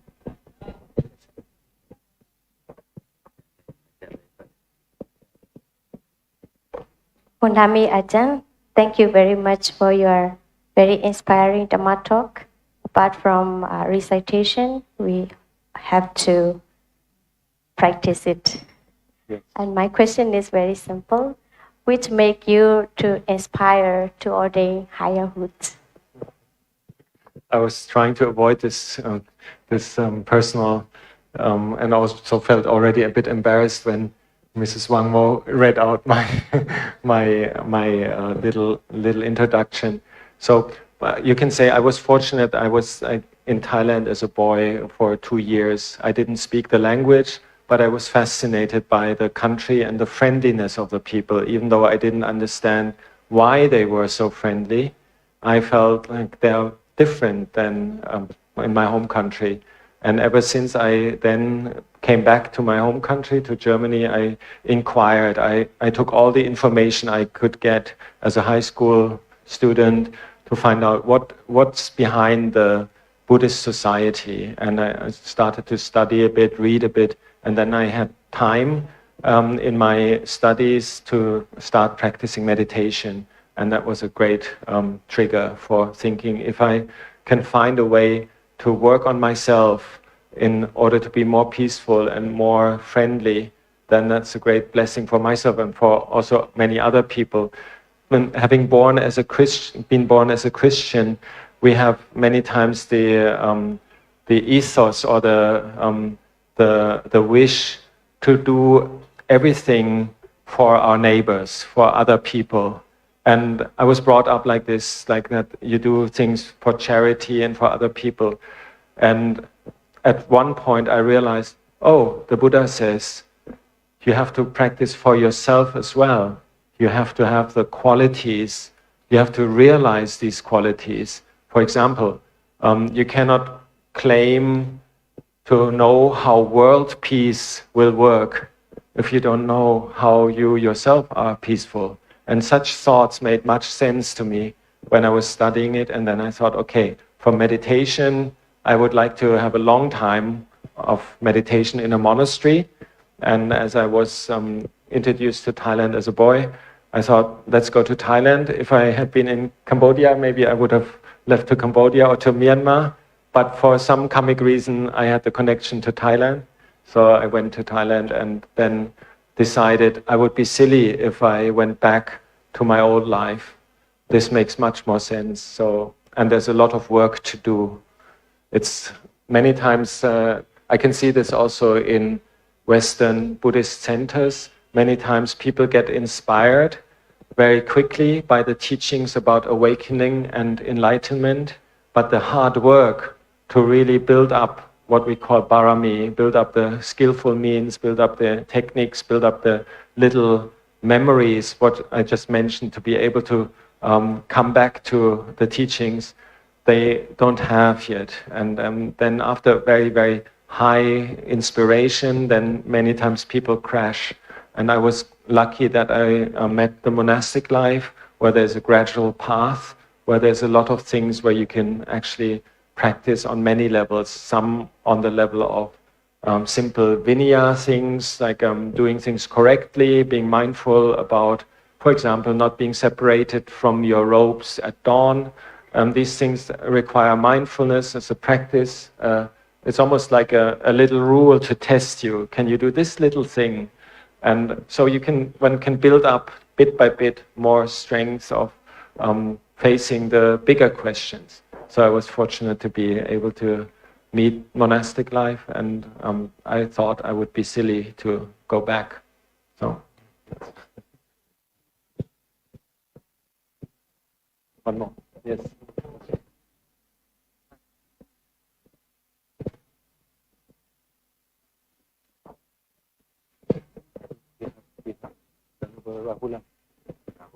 Namaskar, Bante. Bante, ich will fragen nach your Erfahrung. Was ist your practice to be free from dukkha in Alltag every day? Okay. What is the practice? What is my practice for being free from dukkha in everyday life? I can only say sometimes I can recollect the Buddha's teachings, and it gives me a lot of relief from dukkha. I'm not free from dukkha. I'm practicing. But I use the things like, for example, when I feel there's anger coming or fear, I recite inwardly the Karaniya-metta Sutta, for example. Or I go back to the breath for calming myself down. It's not that this is like freedom from dukkha, finished. It's just little bits where you can see, okay, if I relate to my problems in life differently, I can release the tension and release the stress. And then maybe there are sometimes very happy moments which are supported by very good external conditions. For example, when we come to the sacred Bodhi tree, we forget about dukkha because we're so blissful contemplating the Buddha's awakening, and we have got a lot of faith at that moment. So I would say to keep up the faith is also a practice of myself, like to remind myself and come back to the idea that this is really something beautiful and worthwhile doing, and how ugly it is when I get angry, for example, in daily life. Then maybe I need somebody else to smile at me, and then I think, it would be better if I also smile. So there's little bits and pieces that we can learn to apply the teachings and become less prone to dukkha in daily life. But it's not so easy just to say, okay, I'm free now. It's not so easy. We have to build it up bit by small little techniques and tricks. And also then we sometimes have a break and sit and meditate formally and don't think about anything and let everything settle, and then re-experience the same problem after having had some quiet time. Then we can maybe make much more of a positive impact on the problem. Yep. Thank you, Bante.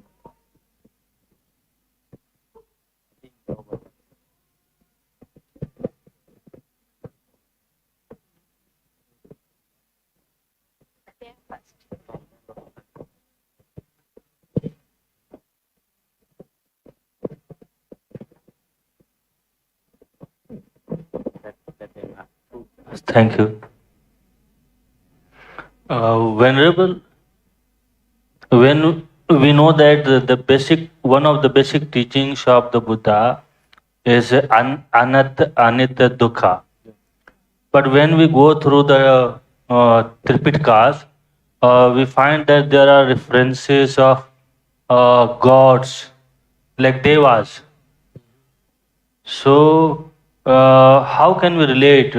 with the devas? If there are devas, then when we say there is no God, no creator, it is like contradicting. How do you see this? Very briefly, I understand the Buddha's teachings that beings are reborn in different levels of refinement. For example, on this level of refinement of practice, if we keep sila, we will be reborn as a human being. If we are outstandingly gracious and generous and have many deva-like qualities, then maybe we get reborn in a heavenly realm. And if we're able to practice meditation to the level of jhanas, then we may be reborn in the Brahma world, because it's a very, very refined mind state. So for me, this question is intertwined with the level of realization on the level of practice. And if one is very coarse in one's character and in one's actions and commits a lot of breaches of sila, then maybe one gets a lesser human life. So for me, the devas are just representations of a different form of life. And I think the Buddha was very clear that he didn't want to specify whether any being has been creating the world or not. We don't see this as a necessary question, because the Buddha said we would argue endlessly about it. And even about certain areas, like these days when you talk about rebirth or psychic powers or so, then it's also very difficult for somebody who doesn't have these qualities to really understand how it works. My trust is that if I keep refining myself and practicing the qualities that are needed for that refinement, then maybe at one point I will understand what the Deva world and Brahma world is like. Right now I'm on a level of a human being. I believe there are other planes, but my consciousness, my awareness is just tuned in with this realm. So I try to make sense of it, and in that way the rest is like a little bit beyond my experience. But I believe that the Buddha said it's part of the transition through samsara of every single being to be in taking on a different form after one life has expired.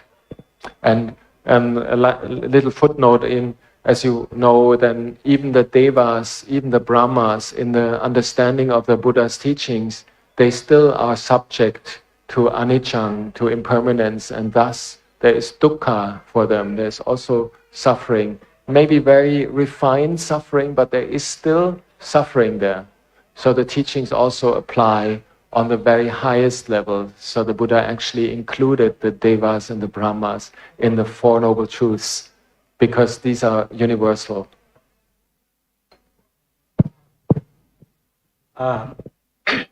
Bandami Ajahn. 8 minutes. Bandami Ajahn. Ajahn, you have given such a beautiful teaching here under the Bodhi tree. So thank you so much. And during your teachings, you also gave a beautiful example of your mother.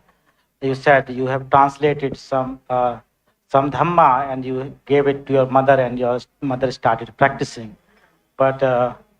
now, what about me? My mother does not read or write. And also my parents, my other brothers and sisters also don't live at home. So my mother is alone, and she also cannot handle any technology like YouTube and other things, mobile phone. So how can really I help my mother so she can really practice Dhamma? It's very difficult sometimes. If you yourself live a self-reliant life, sometimes it's very, very painful to see that one is far away from one's mother. And very important is that you always practice dedicating your punya to your mother. And this is like a practice that many people do for departed parents. But actually, if you spread metta already now and you keep the heartfelt connection, that's the least thing you can do. And I believe that through having this disposition, this heartfelt connection, that you will find a way to then do what is needed at the moment, because you are respecting your mother and you're giving already on the mental level to your mother. And then when there's only a slight opportunity to do something on the physical level, for example, you could maybe call her every day or something like that, then, or like make sure the neighbors are in touch, or say something very nice that stays with her for a while, then these little opportunities that you will have, I think they will increase. We start with ourselves. Many monks are in the same situations. We leave our parents, and they get old and we cannot actually look after them. And so what we practice, we take it from the physical level to the mental level. We try to at least all the time practice metta and dedicate punya. And then I believe that at the situation when we are most needed,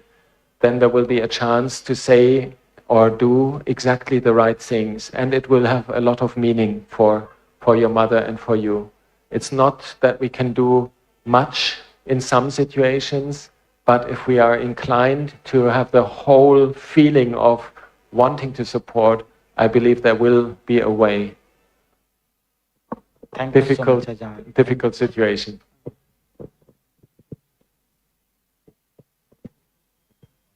John, I have a question here. From a scientific point of view, and I'm not a scientist, but from a scientific point of view, how would you explain the power of blessings? Good question. I probably don't really know how would I explain it from a scientific point of view, because maybe there could be some kind of energy waves or so, I don't know. And I believe that science would be very quick to refute that and say that's all not proven or so, or like, but I would go to the personal feeling of the impact of one's own awareness, one's own mind, and say we can feel it. This is also a reality, and therefore it must be there. It's like it's not that we can measure it, but we can feel it, and we trust that the way we are true to ourselves then is not just an illusion, because we're practicing to be aware, mindful, and we're not trying to take any shortcuts or make a dream or so, but like we're based in our actual experience and we can feel it. So that would be replacing the scientific explanation rather to a psychological, if you want to say it like that, because psychologically it's real, what we feel, and we can also see it in the reactions of other people, how we relate to people, how we relate to conflicts, and that it has an effect. And I would then say, okay, science may be blocked by various coarse methods of finding out what this actually is, but it's a reality. And I'm not sure how much we can actually convince the scientists, but we can be fully convinced by ourselves that it has an effect.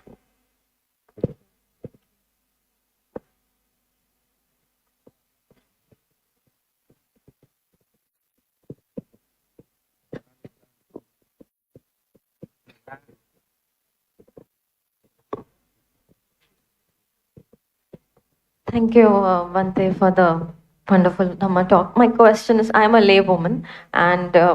in daily life, we have to take do a lot of decision making, take decisions. Now, you were speaking about panya, wisdom. Now, my question is, while these critical decision making, and not just critical, even very subtle or a very regular decision making in daily life. How do we, or how do I, understand, differentiate if something that I'm doing now is I'm doing it from a place of a repeated pattern or paya? How do we differentiate? To recognize repeated patterns, it has to do a lot with like being honest to oneself, and this is where the whole approach of meditation as a realistic way of seeing what one feels, where one gets agitated, where one gets disappointed, how one deals with one's emotional life, that comes to help then. If one follows simple patterns, it's maybe not so conducive to finding good solutions, but at least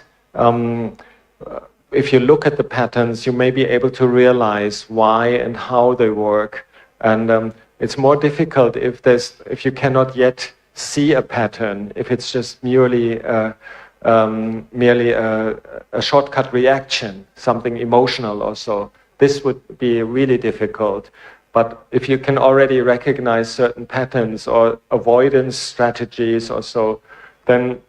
you can skillfully think, what can I do not to follow them? And in the situation where it comes up, you might realize too late what's the case. But maybe the next time, or maybe we have to repeat the mistake a few times. And then we will also be able to forgive ourselves easier if we know ourselves well and say, okay, there you are again, I did this again, I always do this, I'm so stupid, and you smile about yourself and you reset yourself easier. So patterns, like one way it's actually even helpful. The very emotional, direct responses, they're sometimes really dangerous when people get like upset or express themselves so completely out of balance. This is more difficult than the patterns. The patterns you can systematically, maybe with the power of introspection and honesty towards self, you can recognize them. I think this is like, we have to stop because we have another wonderful opportunity to listen to Dhamma tonight. And I'd like to thank everybody for your attention, and also Ms. Wang Mo and the whole team for giving all of us the opportunity. Sadhu, sadhu, sadhu. On behalf of the International Tipitaka Chanting Council and all of us who are so fortunate to hear the precious teachings of the Dhamma from a living example of a great one who is practicing in daily life and expounding on how can we bring the Dhamma into our heart to open up into this precious understanding of knowing oneself. So we are very blessed, Venerable Ajahn Kevali, to have had you here on the opening day and the first Dhamma talk. And I know that tomorrow you will be making your way on another program, but we are so grateful to hear these teachings directly and to be reminded of our own experience, that is the real test of understanding, or a living, the living material, the raw material that we have to work with to get deeper in trying to understand what the Buddha left us with. So on behalf of us, we have a small gift from all of us.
ញា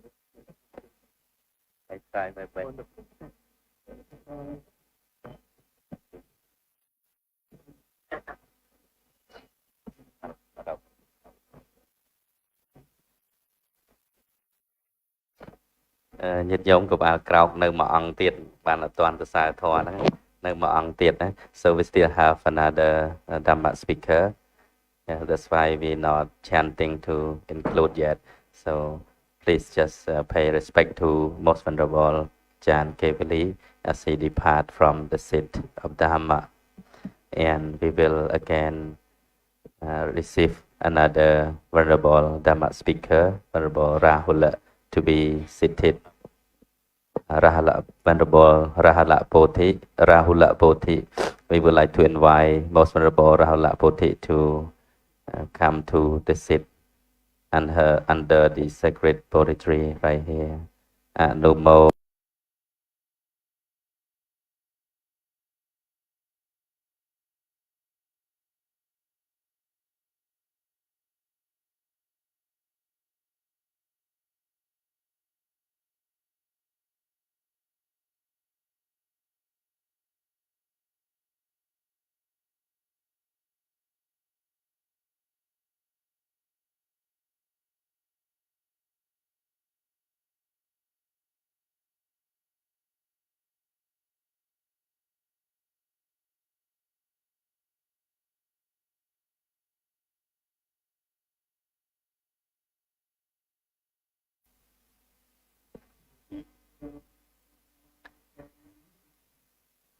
It is with great blessings that we have a chance to hear the Dhamma in many ways. And Venerable Rahul Bodhi resides in Mumbai, which is in southern part of India. And he's known throughout India for his very extensive Dhamma talks, especially to communities in Mumbai and Nagpur. And it's been a great honor to know him over the years through this program. He has also recently been selected by All India Bhikkhu Sangha as the president, and also has written many books in Dhamma in Hindi, and has had a very wide and long history of being touched by great inspiring Buddhist teachers that have been born out of India. So we have a chance to hear from Venerable Rahul Bodhi tonight, and we welcome you into this program. Let me ណែនាំព្រះថេរៈព្រះរាហុលពោធិជាព្រះមហាថេរៈដែលគង់ជាចន្ទ្រៃនៅខាងមុំបីជាភាគខាងត្បូងនៃប្រទេសឥណ្ឌាព្រះតេជគុណរាហុលពោធិបានទទួលការអបអរសាទរនិងជ្រើសរើសអំពីសំណាក់ព្រះសង្ឃជនជាតិឥណ្ឌាទាំងអស់ឲ្យធ្វើជាប្រធានឬក៏ជាប្រធានសង្ឃដឹកនាំសង្ឃនៅប្រទេសឥណ្ឌានេះហើយព្រះតេជគុណគឺជាអ្នកសិក្សាមួយអង្គជាអ្នកប្រាជ្ញមួយអង្គដែលបានសរសេរសៀវភៅយ៉ាងច្រើនជាភាសាឥណ្ឌាលើកទឹកចិត្តជំរុញទឹកចិត្តឲ្យឥណ្ឌាបានយល់ដឹងនៅព្រះធម៌របស់ព្រះសម្មាសម្ពុទ្ធមកវិញដូច្នេះនៅក្នុងថ្ងៃនេះយើងទាំងអស់គ្នាមានភ័ព្វសំណាងមែនតែនដែលបានបដិប្រគុណព្រះរាហុលពោធិនិងសម្ដែងពធនៅក្នុងទីនេះឲ្យយើងទាំងអស់គ្នា please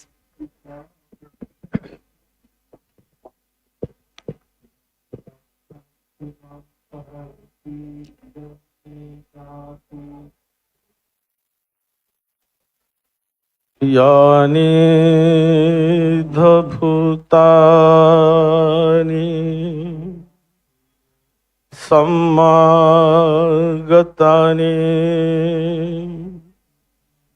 भूमानि वायानि व अन्तलिखे तथागतं देवमनुष्यपूजितं बुद्धं नमस्सामि धम्मं नमस्सामि संघं नमस्सामि सुबद्धि होतु.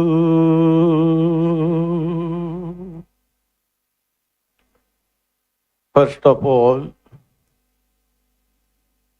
on behalf of All India Bhikkhu Sangha, I would like to express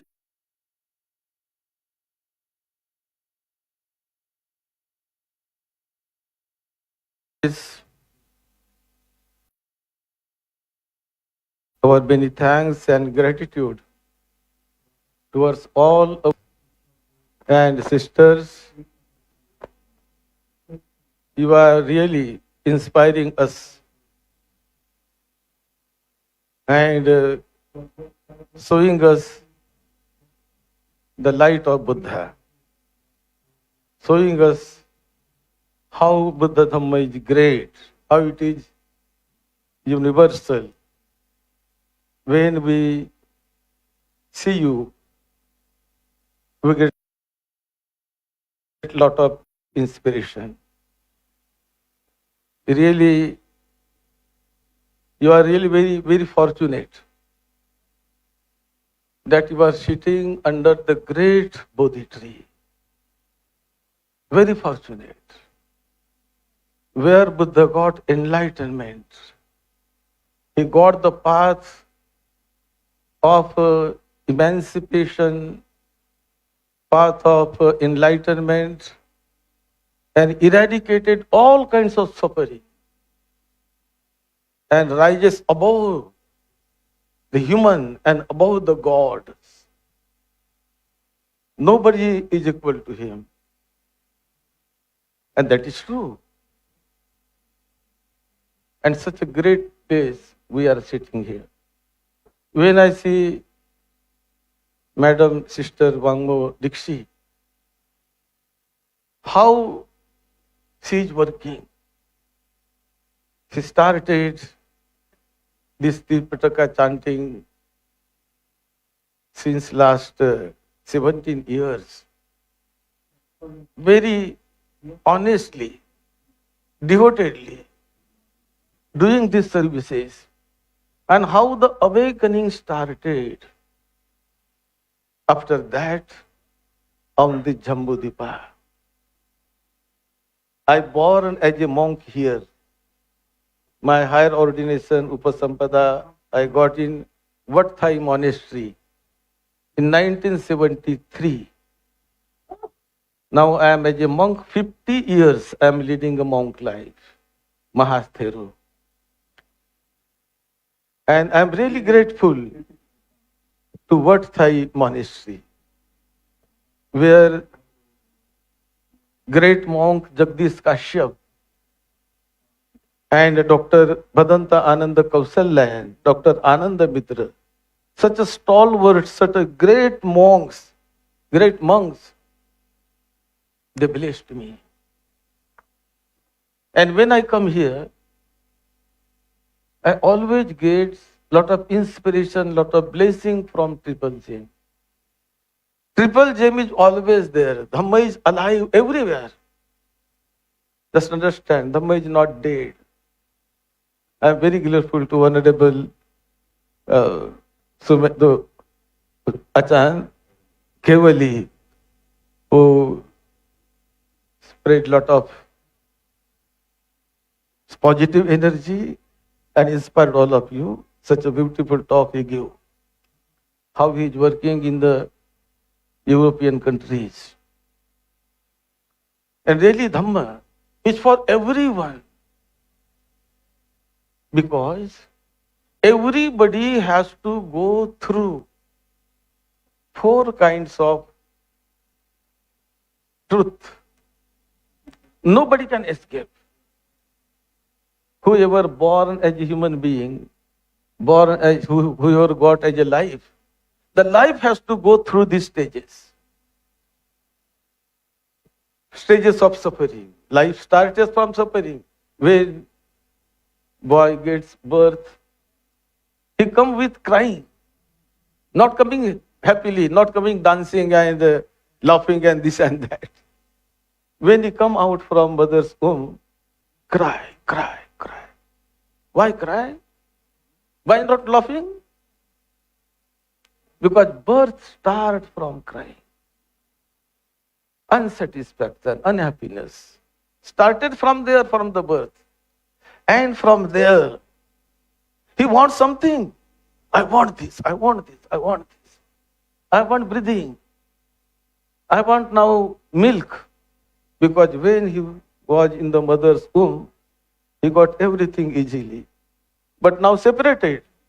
The pipe is cut out and separated. So he has to independently live on. And that's why he seeks, I want to breathe. I want to breathe. My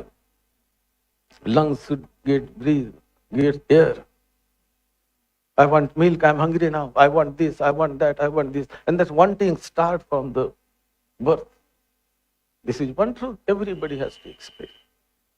Another, everybody has to go through disease. These kinds of disease, these kinds of illness, or that kinds of illness, everybody has to go. Nobody escapes from that. Everybody has to go from old age. Nobody can escape whatever you call yourself, whatever prayer you do. But you have to go through old age. You cannot escape. And everybody has to go through death.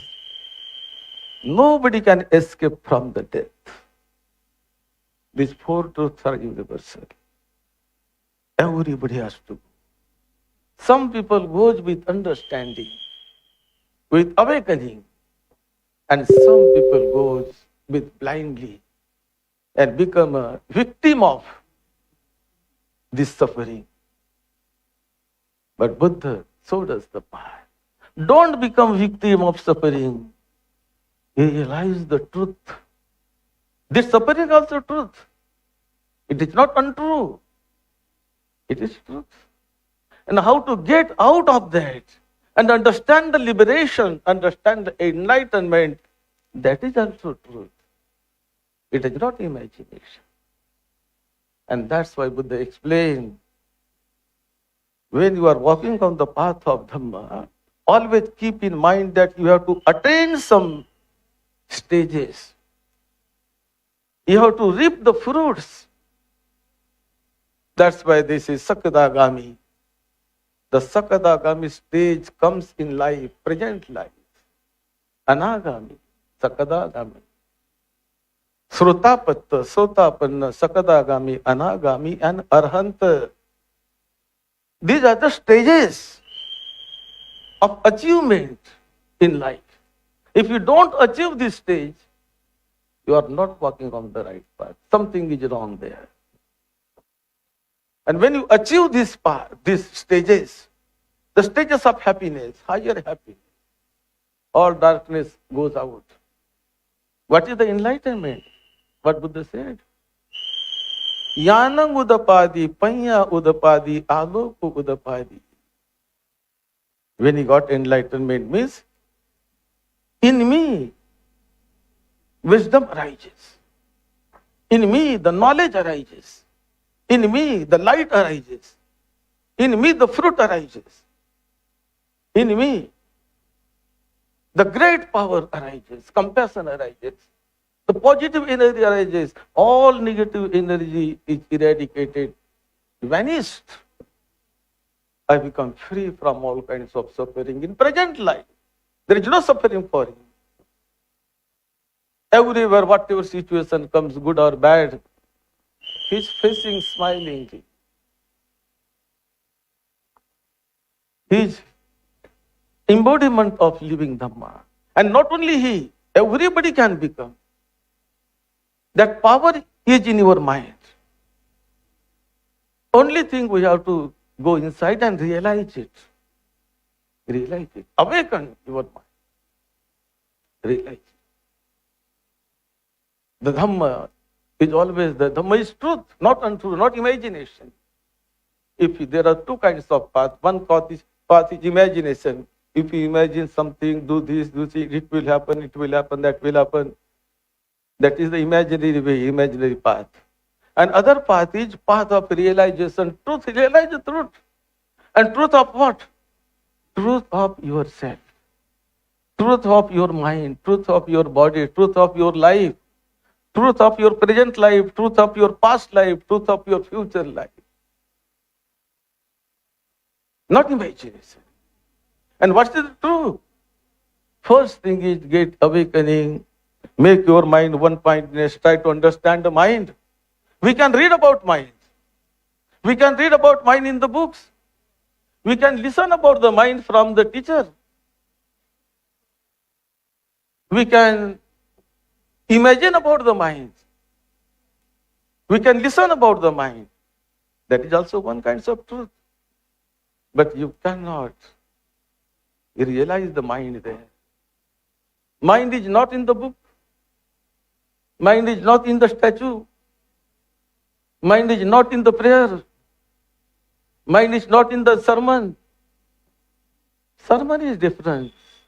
Sermon is explanation. Books, in the books you can explain about the mind, how the mind is, how the 4, 5 Panchaskanda is. The explanation is in the book.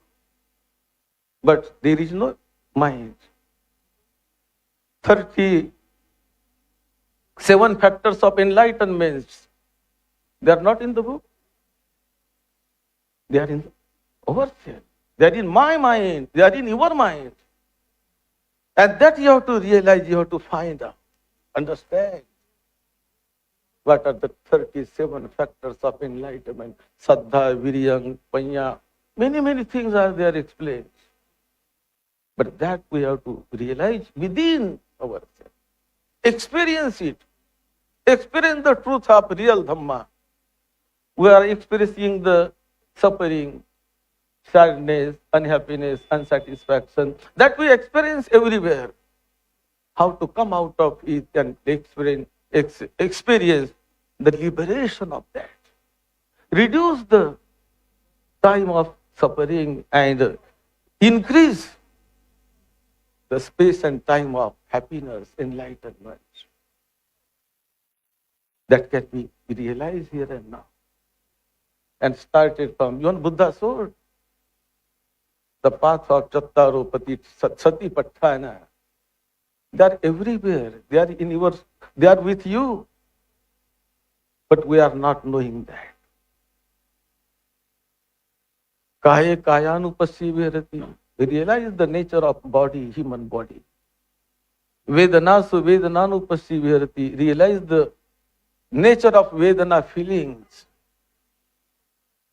Chitte chittanupassi virati. Realize your own mind,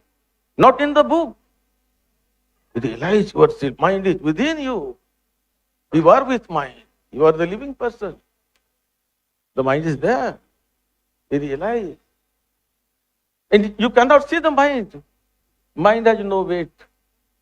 Mind has no dimension.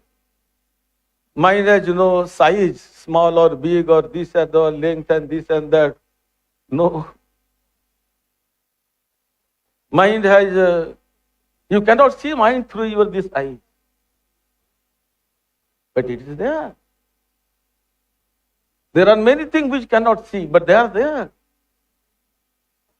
So how to realize the mind, that path Buddha shows?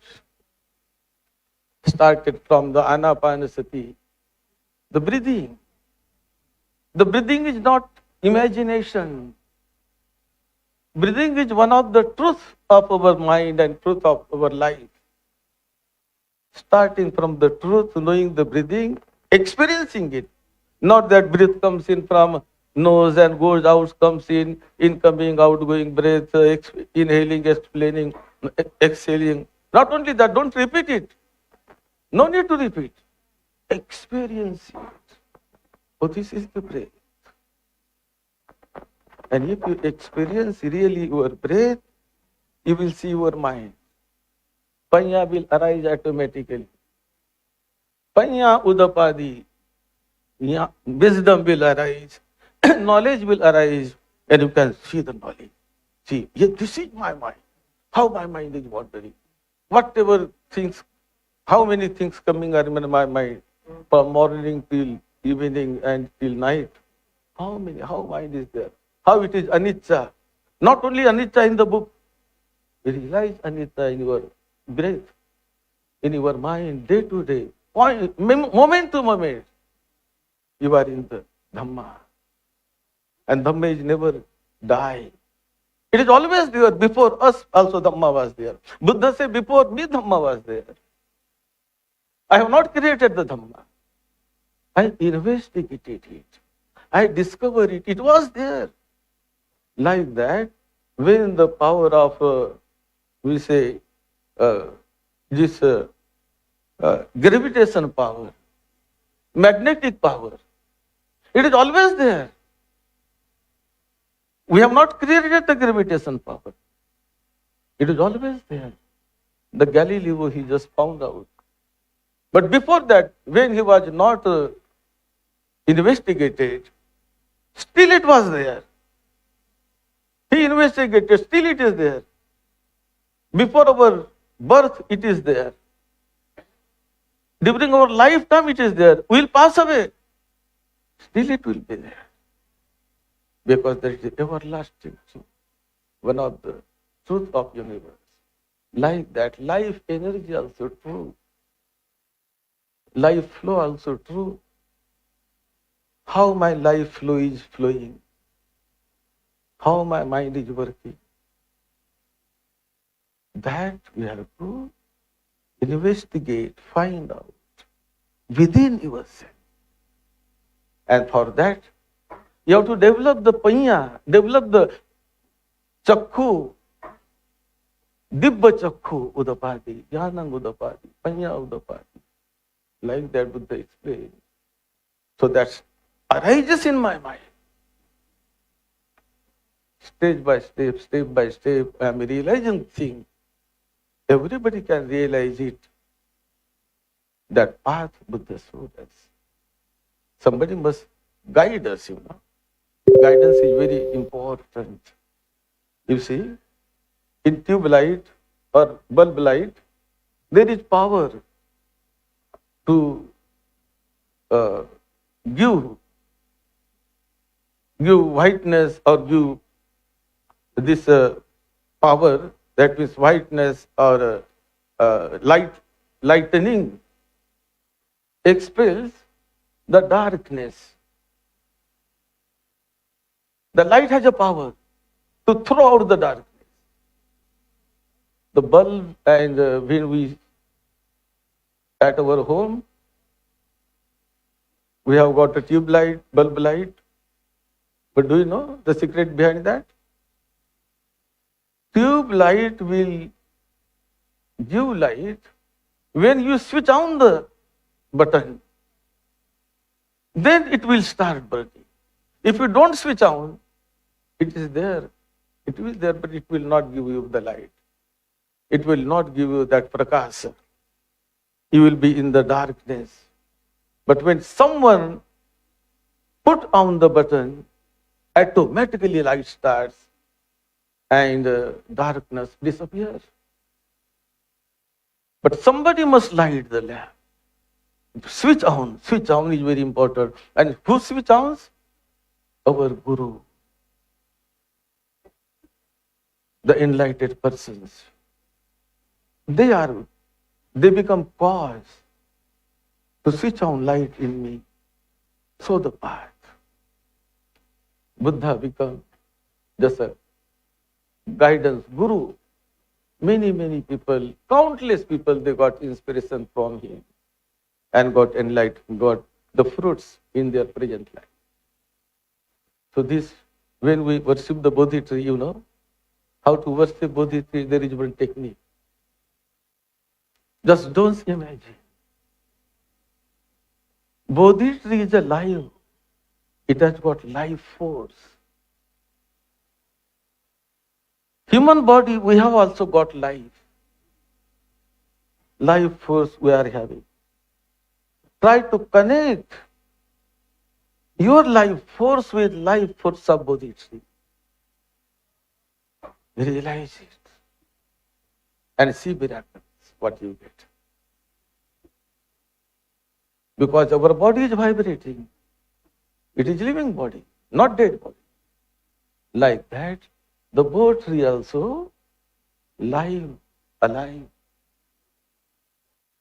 Day and night alive. Day and night vibrations start in Bodhi tree. Day and night, millions of people, they come here, they seek blessing, they make prayer. This bhumi,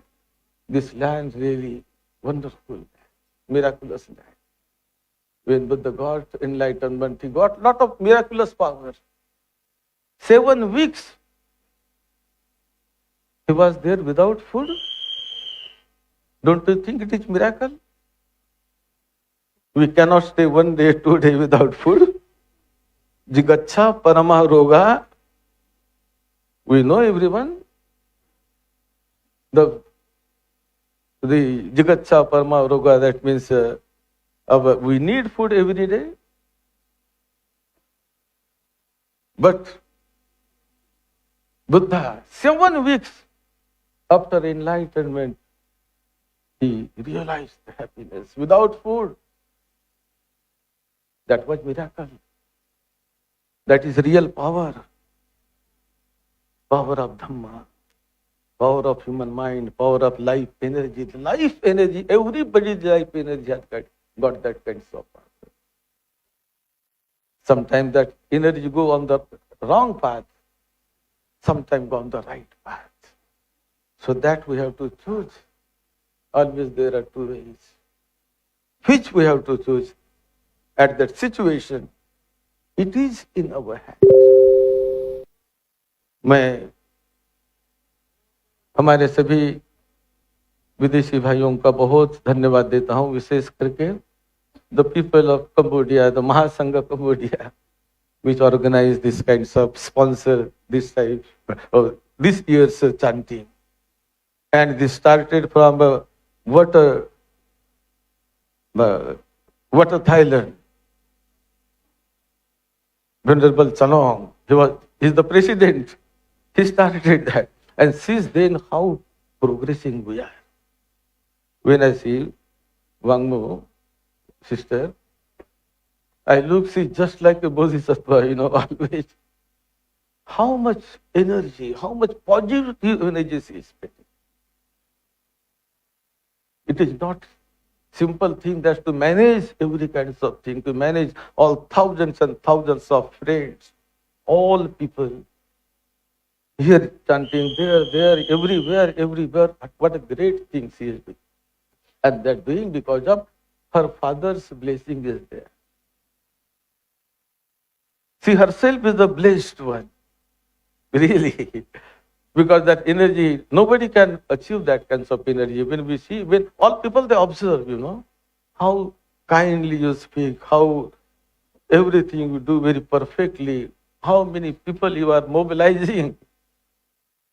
You have started chanting here and there, started from here, and then you started again from different place. Nagpur also there is chanting, Kushinara there is chanting, Savasti there is chanting, walking on the path of a Buddha. So this everything, to manage and do all kinds of things, it is very, very wonderful thing, and that